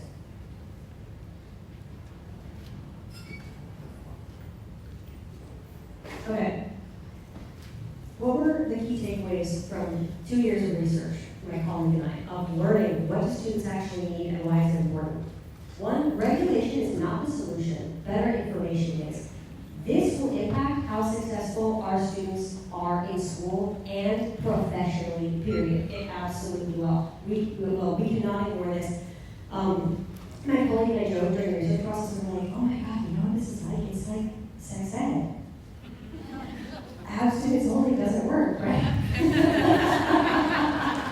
We've got to give them the tools they need and pray that they make the best decision possible. But they can only make the best decision possible if they know their options, if they understand the implications, if they're thinking about their thinking, learning about their learning. Students want and are requesting guidance on AI. I did not try to get into this. This is a whole other presentation, obviously. This started because a student asked me point blank to do it. I did an AI faculty academy as a huge professional development project before this. It was for faculty, they get certified in this. The curriculum is very similar because really it all boils, we all kind of need to do the same things really to be successful in this revolution. And a student worker in the library asked if he could attend. And I went, oh my God, of course you can attend. This is forever. So he came and he saw it. And he marched up to me afterwards and said, why are you doing this for students? And I said, oh my goodness. And he's like, you need to do this for students right now. We're asking for this. We need this. We don't know where to go. We don't know where to look. We don't know who to ask. He called me out. He's like, I can't believe you're doing this for students. That's outrageous. And he marched off. And I went straight to Danielle's office and said, Danielle, we got to do this for students. This is outrageous. What are we doing? That student was the catalyst for this entire project. So I say that we did the work? No, the students did the work. One of the people from one of the demographics that we run in the case study, That student was from the President Leadership Forum. He was doing a project where they work with the president and they develop like these projects they work on until they leave for the foreign institution. They were a part of that project. They did the research with us. This was student driven. When I say they are asking for it, I mean they literally are asking for it. Digital literacy and practical application are key tools for student success as they need. They need to know how the tools work, why that matters, and how to use them effectively. Boom, that's it. Fourth, community practice mindset. If you're going to do this work at your campus, do not put all the tech people in a room and lock the door. It won't be good. And I say this as a tech person. Those books are critical. We are critical, but we are a small part of the conversation. Your entire campus has to be in that room. You need faculty. You need classified staff, student support, and admin or two for fun. They need to be in that room. I could list, and I thought about it, I was just listing departments when I practiced with my friend. She said, don't list departments, you'll leave some out when they hurt. And I was like, that's a good point. I can't list all departments. But I'm going to pick on one department. Career technical education. Put them in the room. Thank you. They need to be in that room. Their issues are being impacted right now by this in really profound ways. And so we're teaching our career tech students, a lot of their stuff is getting automated. They need to focus on the stuff that matters. Put them in the room. And last but not least, and this is really the genesis of this entire presentation, is our number one key takeaway at the end. We were like, oh my God, there's no institution better suited than community colleges to do it. We can do it. Why? Because who else but public education institutions is better at public initiatives that actually improve the quality of life of our communities on a shoestring budget, strapped together with Scotch tape and bubblegum. Who else can do it? Community colleges. Why am I not including K through 12? I absolutely would. They don't have the infrastructure yet. This is happening too fast. For better or worse, it's too late for those students. It's too late. That's devastating. It's too late. We have to catch them now. We're dynamic, we can organize, we can get these students, at least we can catch them in college and we can give them what they need professional, because they're going professional, they're going into their careers, they're going to foreign universities, they're getting their certificates, they're going into that career tech field. They need it now. Until K through 12 can kind of catch up to this, and they will, I'm sure they will. They teach computer skills now. When I was in college, when I was in K through 12, I had to take kindergarten, they were like, turn the computer on, turn it off. That'll eventually be how AX. This will be in K through 12, but it's too late for the students now. We gotta catch it. We can do this work now. Well, what's next? What I have? I don't remember. What? Do I have to wait? Maybe. Please. That's it. All right. So, I made a promise the first time I ever went to a conference when I got my real thrown up. I was like, I will never give a presentation if I'm lucky enough to do that. No, come back. That was me. I will never give a presentation if I'm lucky enough to be able to do that with a call to action and no resources. I will never do that. Because I went to them like that, it really made me bad. I was like, I want to do all this work, well, how do I do it? Like, what are the resources I need to do it? So, go ahead and snap that QR code if you're interested. And I don't know if we can do this, guys. And if we can, I totally respect that. Can we click that link? Toolkit's actually, the word toolkit is like, can we click it and like play around, or is that way too off script? I'm talking to like the tech gods in the back that I know there. I can't see you, but I believe in you. Like the incarnation. We're here. We hear you. You're there, I knew it, the voice from above. So if you could, if possible, if you could click that link and then we could like move around, that would be cool. If not, I totally understand. This is like a major curveball. Like that time I was going to be clown. Yeah, that's right. I knew we could do it. I knew they had omnipotent power. Okay, this is the toolkit. What is this? This is all that 2.5 years of research. It's all here. This is all of it. And it's not just the ASU Academy, even though that research project is really where we got a lot of this. This is all of everything we learned along the way. It's not just that stuff specifically. Because We are all coming at this from different angles. The emphasis I want you guys to take away from this is that we have to do the work now. But it's not important that we do it perfectly, it's important that we do it now. So there's stuff for individual educators, individual classifiers, individual student support, individual administrators, faculty. You can start doing this work now. Initiatives are great. Why did we do a case study? We wanted money and time. We knew we would need that to effectively create something like a non-credit course or the actual certification students could put on their transcripts and their resumes. So we did a case study so we could go to our admin and justify this project and say, give us what we need to do it. That's when we did the case study approach. But you can start doing the work now. So the first tab, we would scroll down a little bit. Oh, there's my contact info. Comments, questions, recipes, jokes. Email me. It's right there. Like, I love hearing from you guys. I'm a huge nerd, if you can't tell already. And I love to talk about this stuff with you. This first tab is Intro to AI Resources. We took the universal design and learning approach to this. Some people like to watch stuff. Great. Some people like to read stuff. Awesome. Some people, once they're comfortable with that, they want to go further. These tabs will do a crash course for you, what I talked about in the what we actually need to know. So we've got how does AI work, ethical implications of AI, and scroll down a bit more, we've got how to use AI, like how to actually use it. So this is your crash course of that academy. This is where everything you know. Tab 2, back up at the top. Scroll on back up to the top of this page. I said tab. Oh, huge type mistake on my part. I apologize. No.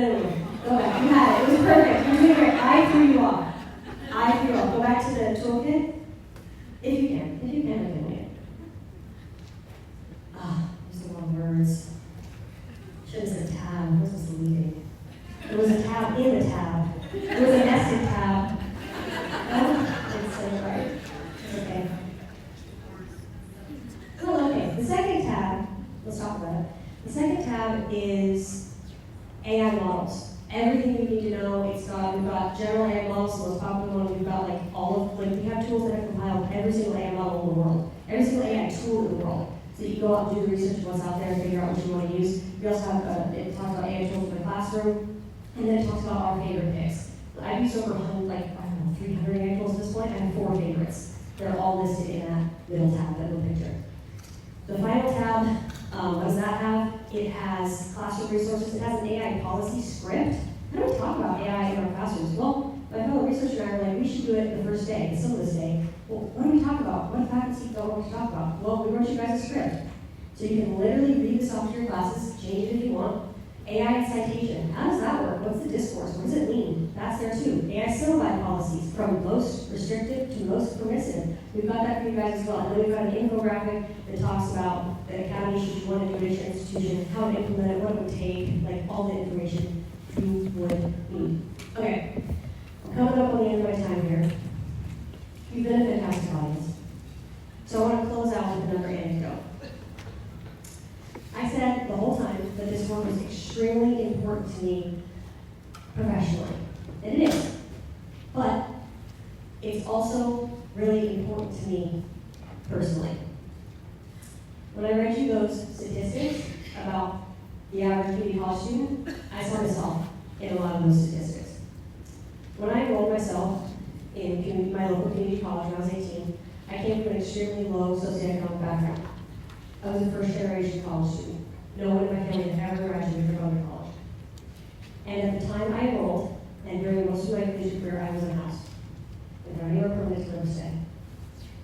And when I was on that campus, I felt an overwhelming and, honestly, I couldn't articulate, the kind of embarrassment. And it's still raw for me to talk about that now, because I didn't belong, and I felt it. I was like, school is not for me. School's for other people who have the jobs, who have the resources, who have people that can support them. I don't belong here. And of course, I think that my fault, and then a personal thing. When I got to college, I didn't have more than a 3rd grade education. That is entirely another story. But I didn't go to school past the 3rd grade. I had nothing until from 3rd grade until I enrolled in my local community college. And I'm telling you right now, and I know this 100%, I'm standing in front of you today because of people like you at my community college who saw me, who saw what I was facing, and who made sure I didn't become another dropout statistic. And the craziest thing, do not tear up, the craziest thing, I remember all of their names. All of them. I remember their faces.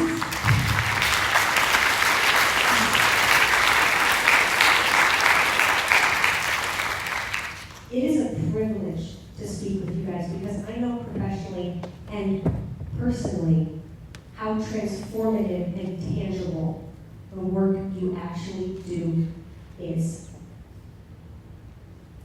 It matters.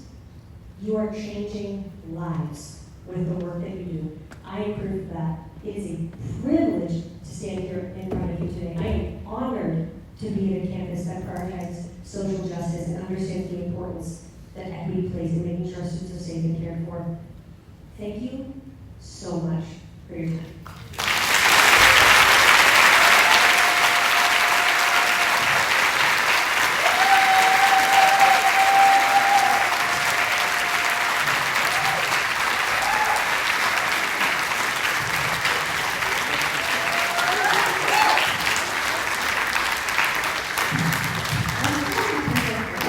Oh my goodness, I paced that so well. Okay, are there any questions? Do you have any questions in this? Yes, right there in front.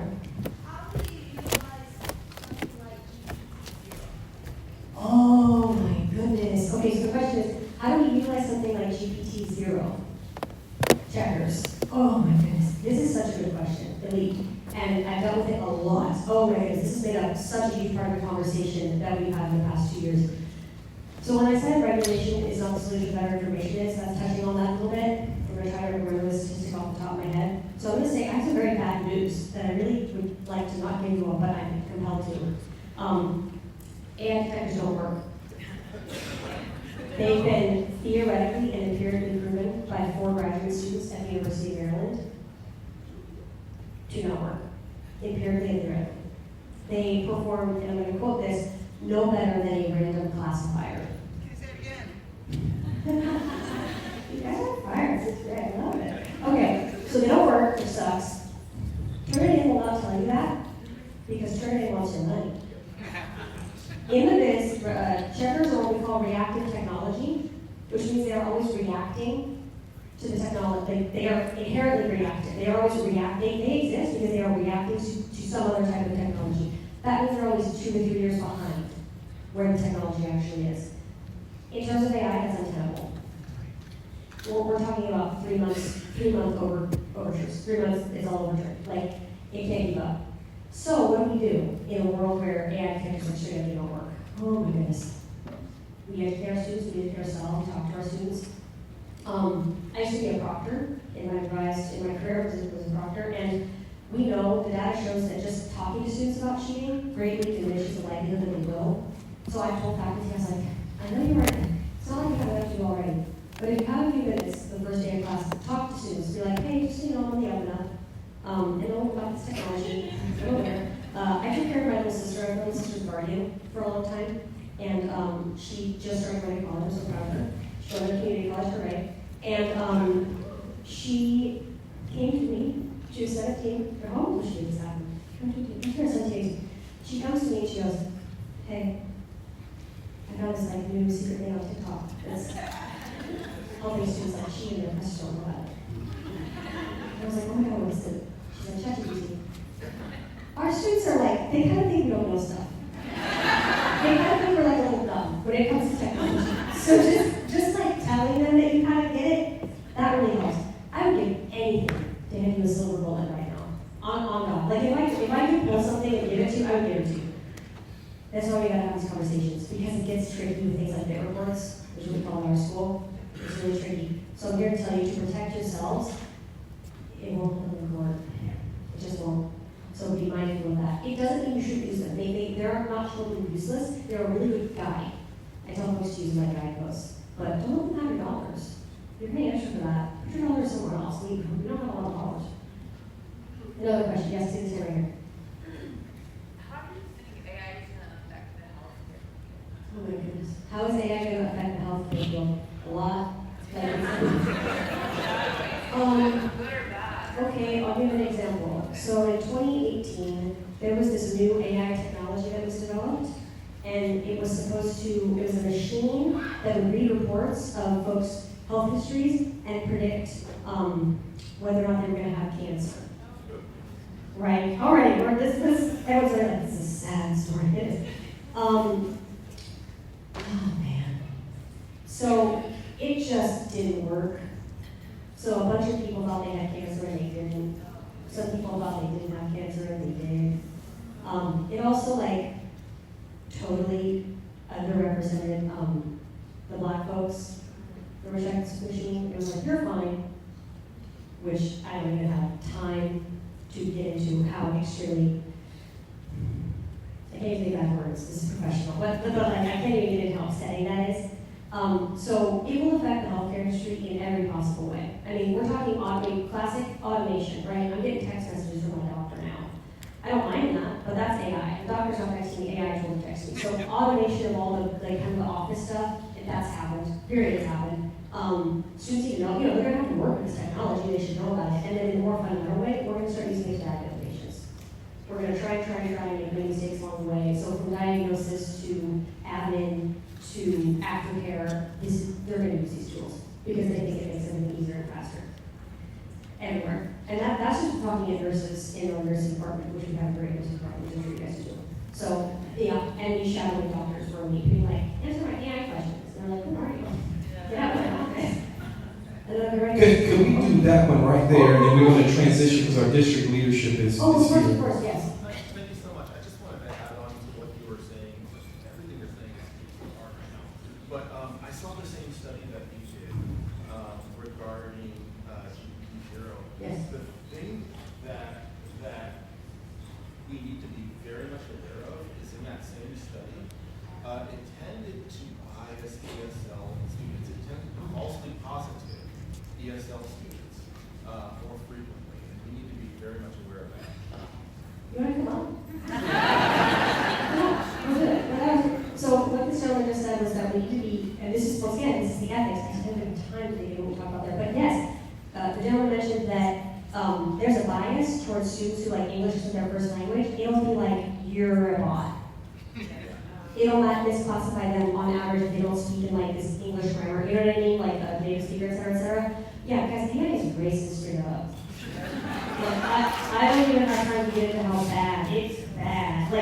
Like keeps you up at night doom scrolling bad. Like, for real. That is that's most of the ethical conversation, to be honest, and stuff that we really need to be aware of. We need to be sus. Like, we need to be so sus of these companies and what they do. Thank you guys so much for your time. You're really Thank you. You did a wonderful job. Come on, we can do better than that. Let's go to City Hall.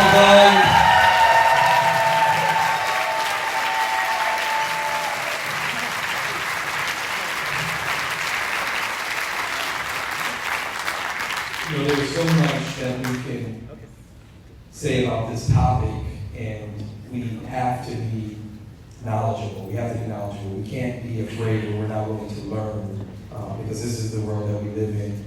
We are so very fortunate. I want you to give yourselves a round of applause to be able to sit here and do all of this. I mentioned that this was our first time.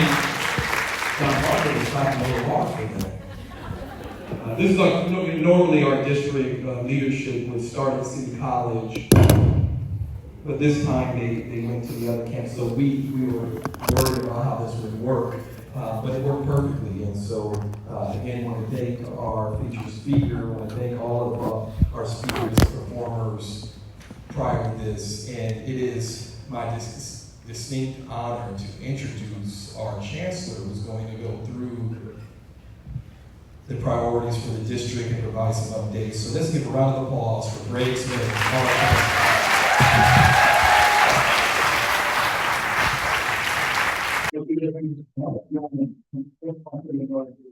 Good afternoon, everyone. Good morning, everyone. First time parking lot. I didn't enjoy So it's great. Just plug in my earmark for the events, based on city of party.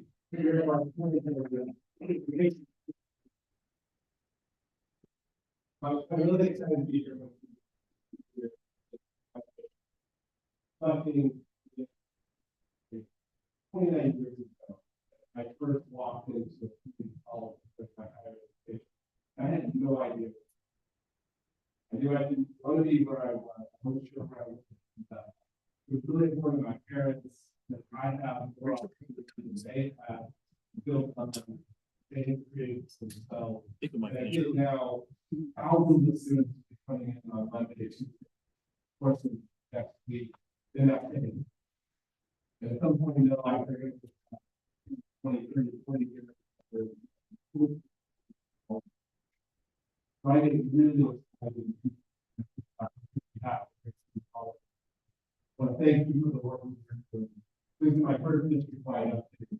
The enrollment continues to be strong. Right now, we're over 10% above where we were last year. Only 3 consecutive years, the full is over 4,000. Fully restoring the enrollment we lost from COVID. We've heard from so many students, they didn't start, but they stopped because of COVID related. They're coming back. That's the work that we've done. Totally dean, department chair, faculty, ensuring the schedule of classes, students, the modalities, outreach, enrollment, admissions and records, counselors, everybody, this is all hands on deck. Your work is awesome. Thank you for that. I just love it. I just go out and celebrate what you're doing. Tremendous value that we offer in San Diego. Which leads to the budget up, which you probably heard statewide, staring on $20 billion deficit, $70 billion deficit. Pick whose math you like, but it sounds terrible. Good news is that locally, we're not. For the first time in 2024, we're not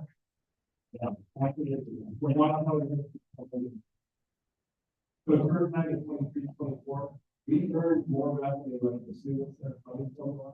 And what the college division $7 million. And that's primarily driven by the enrollment growth, the work that you've done to bring students back to the work. Which means now that it's a state financial, even if they have to cut revenue in future years, they didn't this year for we have to listen. We don't have to immediately. We continue to serve our community, do the great work, and withstand some turbulence. That is a tremendous outcome. I directly to that work to be able to thank you so much for you've done to help create. Sorry, a couple of notes. For a minute. So out there in the lobby, you see some swag with the new district logo on it. This has been an exciting process for a year now. A lot of it, 10,000 people. I put various ways to creation of that. The thing I want to highlight really is the water bottle. And having nuanced decision at a very detailed level fit within a much bigger set of values, our mission. Our board has long had goals for environment, sustainability, climate. The reason that we chose to do the water bottles is so that you would have an alternative to getting plastic water bottles and disposable plastic that goes in and really hurts the environment. So if the no one even we build that we need instead of plastic that we did that. And we align everything we do, even down to the small decision, we can truly make wide footprint. So next week's board meeting, we're going to be bringing first reading of the new mission, which is that our work uplifts the individuals and communities we serve, culturally responsive teaching, learning, and work environment. And with that vision, we can work toward that mission. We will truly create an environment where everybody experiences inclusive practice. And this is unique in higher ed. Right? So many institutions say, so needed, you can be the person plus one. I'm trying to grad school. I can do so much to tell who I was to make it better things. That is not who we are. We love every member of our community. We love you for who you are. We can't wait to serve you because of who you are. We celebrate. So mission, that vision, we can truly say, you can show up and who you are. Often. Bring your income, bring your access, bring your effort, bring your commitment. We're going to welcome you into an environment and celebrate that. When we do that, we can truly feel like this is a place that I want. Research is overwhelming. Until that belonging, you can be. That's what we're trying to do. And it's decision making at every level, everywhere, here at Convocation. We're excited to have more to prove that. And we can hold that out right across the district. We have also revised the institute to align with the district strategic plan. It's 6 areas, very big categories that translate to social impact. Now, within each of those, we see a number of measures. So we're going to have very clear things that we can do, measure the outcome, and say, yes, we have improved likelihood of students across our district by doing all of these. It's about to give us a way going forward, very clearly tie on resource investment, our activities, the new things that we bring on, the old things we stop doing, our vision. Trying to look back forward. What comes up next? Okay. You may have heard that we've been working toward the bond campaign.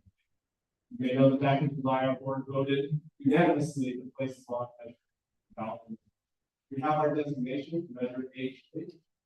And what I really want to say to Trustee Ryerson, talk a lot more about, is thank you to everybody at City College that has been involved in facilities planning and some of the creation of the city. That is the fundamental document that allows us to operate. There are a lot of legal requirements for how we show clearly what our facilities need are, how that ties to right. And that's the work that we do. The district office has very little to do. I've worked with colleges, program planning, got some individual faculty members, those who are participating in the police department and division. All of that work now comes together in a way that we can go out and say, here's how we can make a generational investment in higher education. Does anybody know how many business students we've served over the last 10 years, 2014? It's just over 1 million. 1 million in 2020. It's a huge study of that. Sunday is celebrating City College's 110th anniversary of serving its community this year. 110 years of continuing education, 60th year of service for Mason College. It's a very exciting year to be out telling our story. Almost talking about one more time, I'm going to do this. Engagement is very important to me. So, traditionally, the chancellor is going to call for a leadership. I'm going to do Paul Ann's great for me. And I'm going to start to change the problem. It's not going to be me talking for an hour. I want to engage. I want to hear from you. And by coming more regularly to the college and being, hopefully it becomes very clear. I understand the support work being done in this at the college. And if I'm not directly connected to and understanding what that work is, I can't be doing my job, which is to give resources, to remove the hurdle, to give you everything you need to be able to serve our community well. So we're creating more opportunities for engagement. We introduced our new vice chancellor, services, culture, and technology. And over the course of this year, continuing on, I've been involved in a lot of legislative efforts. One that I want to highlight is Senate Bill 85. Some of you already know where I'm going. Nursing baccalaureate program. So we're celebrating 50 years.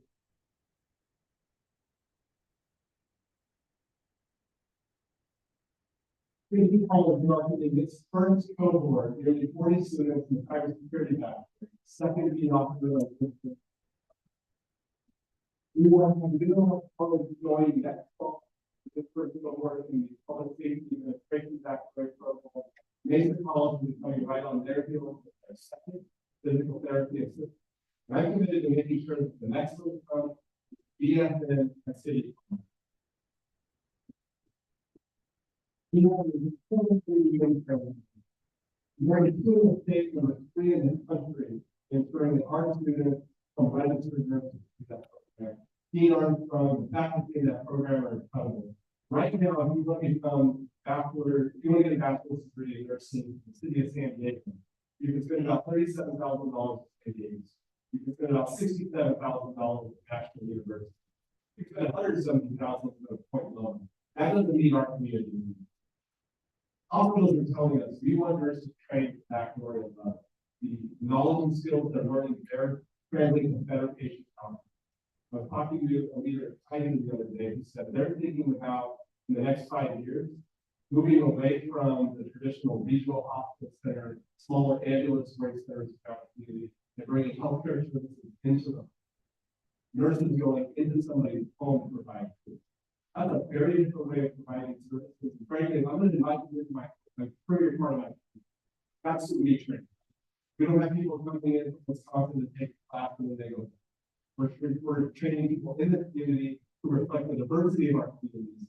We want to change the face of healthcare, improve health equity. The California community colleges are the place to be training the next generation of nurses and PA. We're telling that story everywhere so that this can get passed through the legislature, Senate, governor signs it, then we'll go to work on making the city college part of that time. In closing, this call will also be a bit of a bittersweet. We will be saying thank you to our board president, Bernie Ryerson, trustee Mary Grant, for many years of incredible public service and higher education. The board in December will be welcoming two new board members. This is the first opportunity that we've been in office all today. Bernie, thank you so much. So much incredible.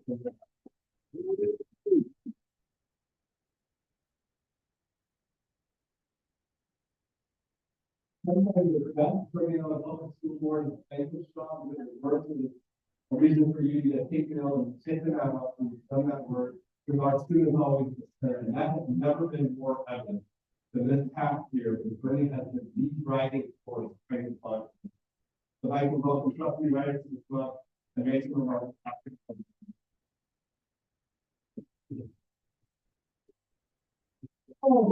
City College. It's all about standing room only proud. You're amazing. On behalf of the Board of Trustees, we want to welcome you back to the 24-25 academic year. This is a great time for the Board of Trustees because we love and enjoy working with you and seeing the amazing work that you do with our students. So hopefully you had a great summer. You're rested and recharged and ready to go to serve our students. And we look forward to another year with you. This is my first time in my 12 years on the Board of Trustees that I've been able to give Convocation address. I'm really excited to be up here. And I've been thinking the last couple of weeks what I would say at Convocation. And I didn't really know what to say until this morning, when I woke up with a profound sense of gratitude. And I want to talk to you a bit about gratitude. First of all, I want to share with you my gratitude for the work that each and every one of you do, each and every day for our students. You make a difference in our students' lives, in the lives of their family, and in our community. And you've inspired me over the last 12 years with your stories of our students. And I'm grateful and I thank you for that. Like Greg, I've got the most.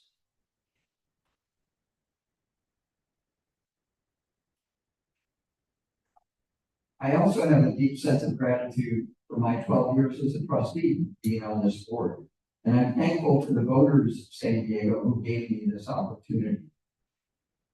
It's really been the most rewarding time in my life and a time that I'll always cherish. It's been a blessing to work with all of you to see our students succeed. And while I'm leaving this board, I will forever be an advocate for community colleges.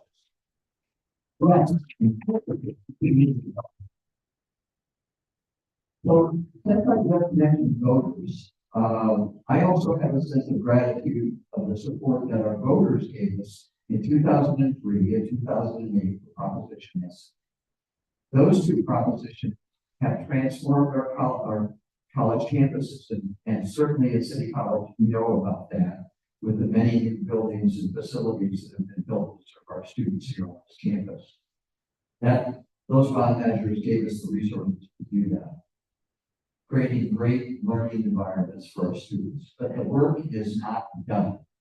we still have more to do. Our 4 colleges, through our facilities plans, have more than $5 billion of needs for new facilities, repairs, renovations. And that's clear right here in Savile Theater, where we need a new theater. We need to tear this down and build a new theater so that we're good for everyone. We need to further the community that we go. So that will be one of the first projects we do. And also providing housing for our students. At City College will be the first student housing project in the district. But you need to get a bond approved to make it affordable for our students, which is so important. We need to do student comments here on City College. Now being this fund. So that's just to name a few. The SEEDS program, I could go on and on. That's just a few of the things that this bond will bring to City College, serving, as Greg said, millions of students over the next 2 decades. Our board unanimously approved the resolution that puts the bond measure on the November 5th ballot. And we now have our designation. It's it's measure, HH. It's a modest tax increase that the voters will have an opportunity to invest in our students, an investment that will pay dividends in changing the lives of students and helping the San Diego economy for years to come. Measure HH is for hope, like the shirts about hope and help for our students. And I'm grateful that I have the opportunity now to share the stories of our students as we do this campaign for Measure HH. So as we start the new semester, I want to encourage all of you to participate in democracy. It's so important. We have a district website where you can learn about this bond measure. We handed out a blue brochure that the district has produced, which is information about the bond. We have a campaign committee, which I co-chair with Val Macedo, who's the head of the laborers union. San Diego's for community colleges. There's lots of places that you can go and learn about what this bond will do. And I also encourage you, more than anything, to vote, but tell your students to register to vote and participate in this election and every election beyond. But it's so important this November that our students get out and vote, and that all of you in this room vote. So those are the things I'm grateful for. There's a lot more I could say about my gratitude to this district, and I could get carried away with the campaign speech and say much more about Measure HH, but I'm going to stop there and just say thank you. The Board of Trustees appreciates the work that you do, and have a great semester.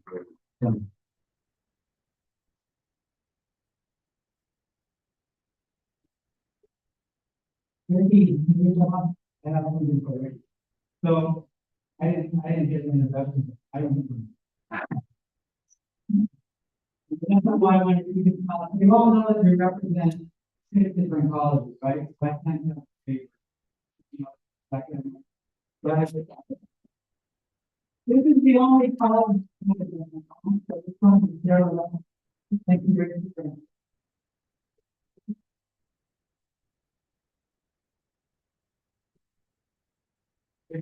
much. There you go.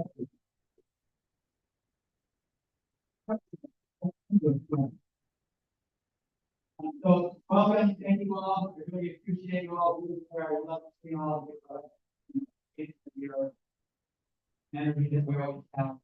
The one downside of having a conversation in August, after we made all of our big economic settlements, you know, 9 months have passed and we kind of lose sight of those big things. But what we settled last December, I think was really huge, and I don't think we can lose sight of it, how important it was. And especially the Greg and the board leadership, raising our minimum wage for all of our workers to a living wage.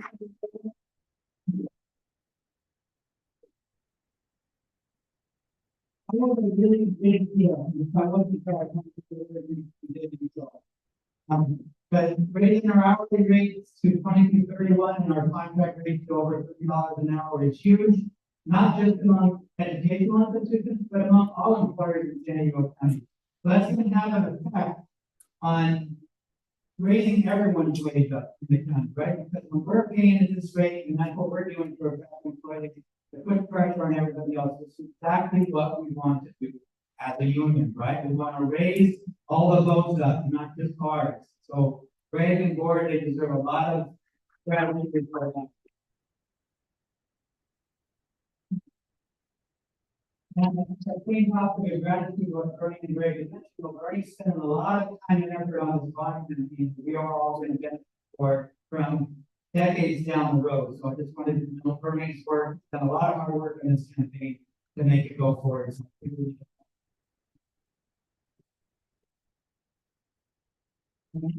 our current year budget, not so great. I mean, good news that Greg said our enrollment's up and we're on a continuing trend, which is really good. However, in our moving pocket, we're in a billion or $10 billion. So statewide budget deficit, not so good. The good news is though, the governor and the legislature saw the value in community colleges and education in general, and right? So they're going to be ability to been around a while, but we're looking at $2 billion budget deficit, and we're talking about how we're going to fund all these, right? We're not even talking about this. And we got a little bit of a pull, right? So that's pretty significant. The COLA though, it's not going to go too far, so don't buy that Ferrari behind this for it to be next year. But at least we're not going to have this pretty cuts and it's going to cover the the rising expense of healthcare and stuff. Seeing that my microphone's going in and out, but since I'm a teacher, you can hopefully hear my voice anyway. Right. So looking forward to a better year next year and grateful for this year, including our adjunct healthcare program is still fully funded by the state at over $200 million.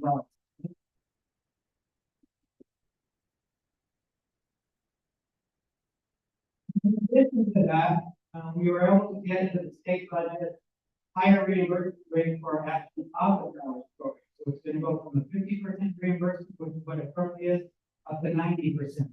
We're being able to have more benefit level here to go on with that.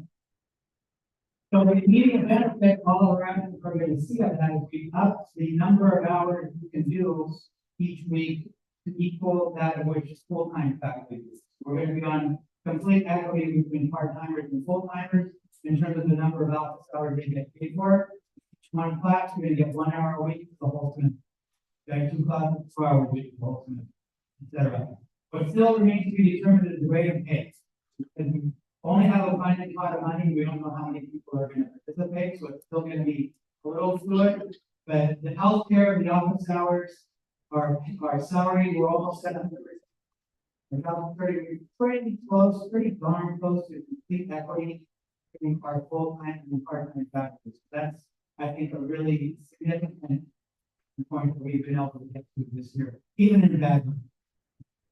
So thank you for warning us on that. Negotiations update, we're still in negotiations on our classified contract. Negotiations are always a grind, they don't just happen like that. I'd like to say they kind of progress at a pre-climate change critical pace, right? So very slow. However, we are making progress to go in the right direction. How many classified professionals you're working for 10 in the summer? Yeah. And how many of you took some vacation when you working for 8? Many of you?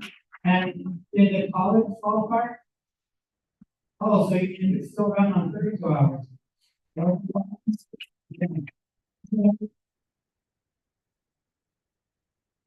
So it's possible to get to a 32-hour work week. That's the central theme of our negotiations that we're going to keep plugging away on. To get there, though, we have put in place over the past couple of years a much more robust union structure. You know, we have elected a set council. One tier below that, we have campus coordinators, and one tier below that, we have campus liaisons. Our hope is to have a robust enough liaison structure throughout the school district so that we have one liaison identified for every 10 members. That means that could be 400 to 500 people. We're well on the way to doing.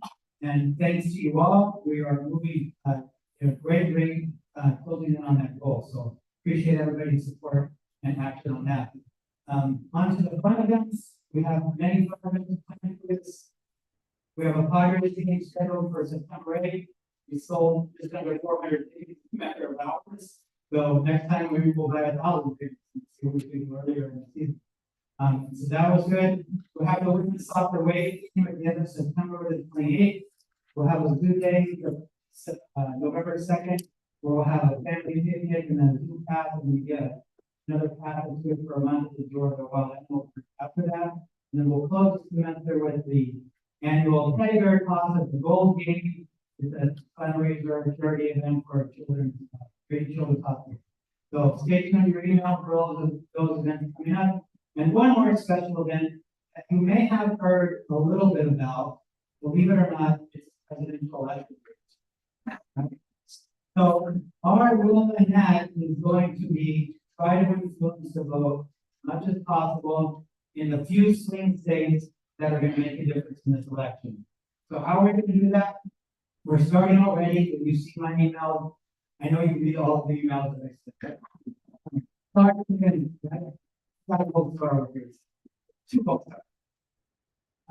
So the letter writing campaign is very simple. You all can do it. It's this handwritten letter, a few sentences, nonpartisan, doesn't touch anything to any parties. Just, hey, you, this election is important. You need to vote. Please do it, right? It's just simple as that. You handwrite the envelope, so it's super labor intensive. It's also super effective, right? There's a lot of research that has shown that voters that don't vote all the time, to get a letter like that, it's the single most effective way to get them out to vote. So we'll be having a lot of opportunities for you guys to participate. The retirement chapter is doing some events on Wednesday afternoon, which you've already seen in my email.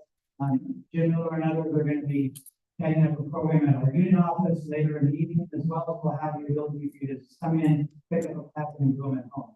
So if all of our members did 20 letters, we could get almost 100,000 letters. Don't tell me 100,000 votes doesn't make a difference. Right? So our local alone could make a difference. Right? If everyone, that's what we're going to be inundating you with emails on to try to get everybody to at least do 20 handwritten letters. Not a big ask, right? Not a big ask. So that's what we have for you all. Thanks for all of your support. We truly appreciate it. Have a great year, and we'll be talking soon.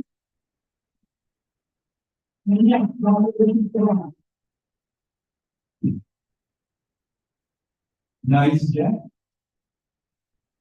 There's more than makes it beautiful. So, folks, thank you all for sticking with us. Let's give our district leadership a round of applause. This is the history in the country. Great human relationships, great people, and it is the people who in fact make it great. Look, it's lunchtime. Let's have some lunch. We can know some people. You out for the raffle. Please sign up for the raffle. Happy New Year. The lunch is to my left in the quad between the A building. Don't go to the A building. It's not there this year. AH5. Hope to see you all over there. Let's have a great year. Oh, wait, as you're leaving, let's give the encouragers as well. We didn't think you were going to make you all stay because thank you for everyone at lunch. Mike, Don, Eric, see you. Yeah, absolutely. No, thank you. Everyone, thank you. Another one down. Good show. You know the best part is when it's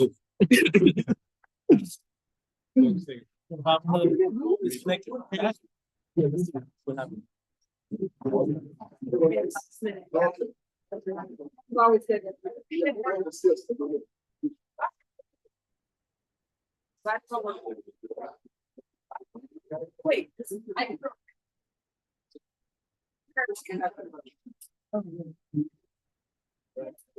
ours. Thank you.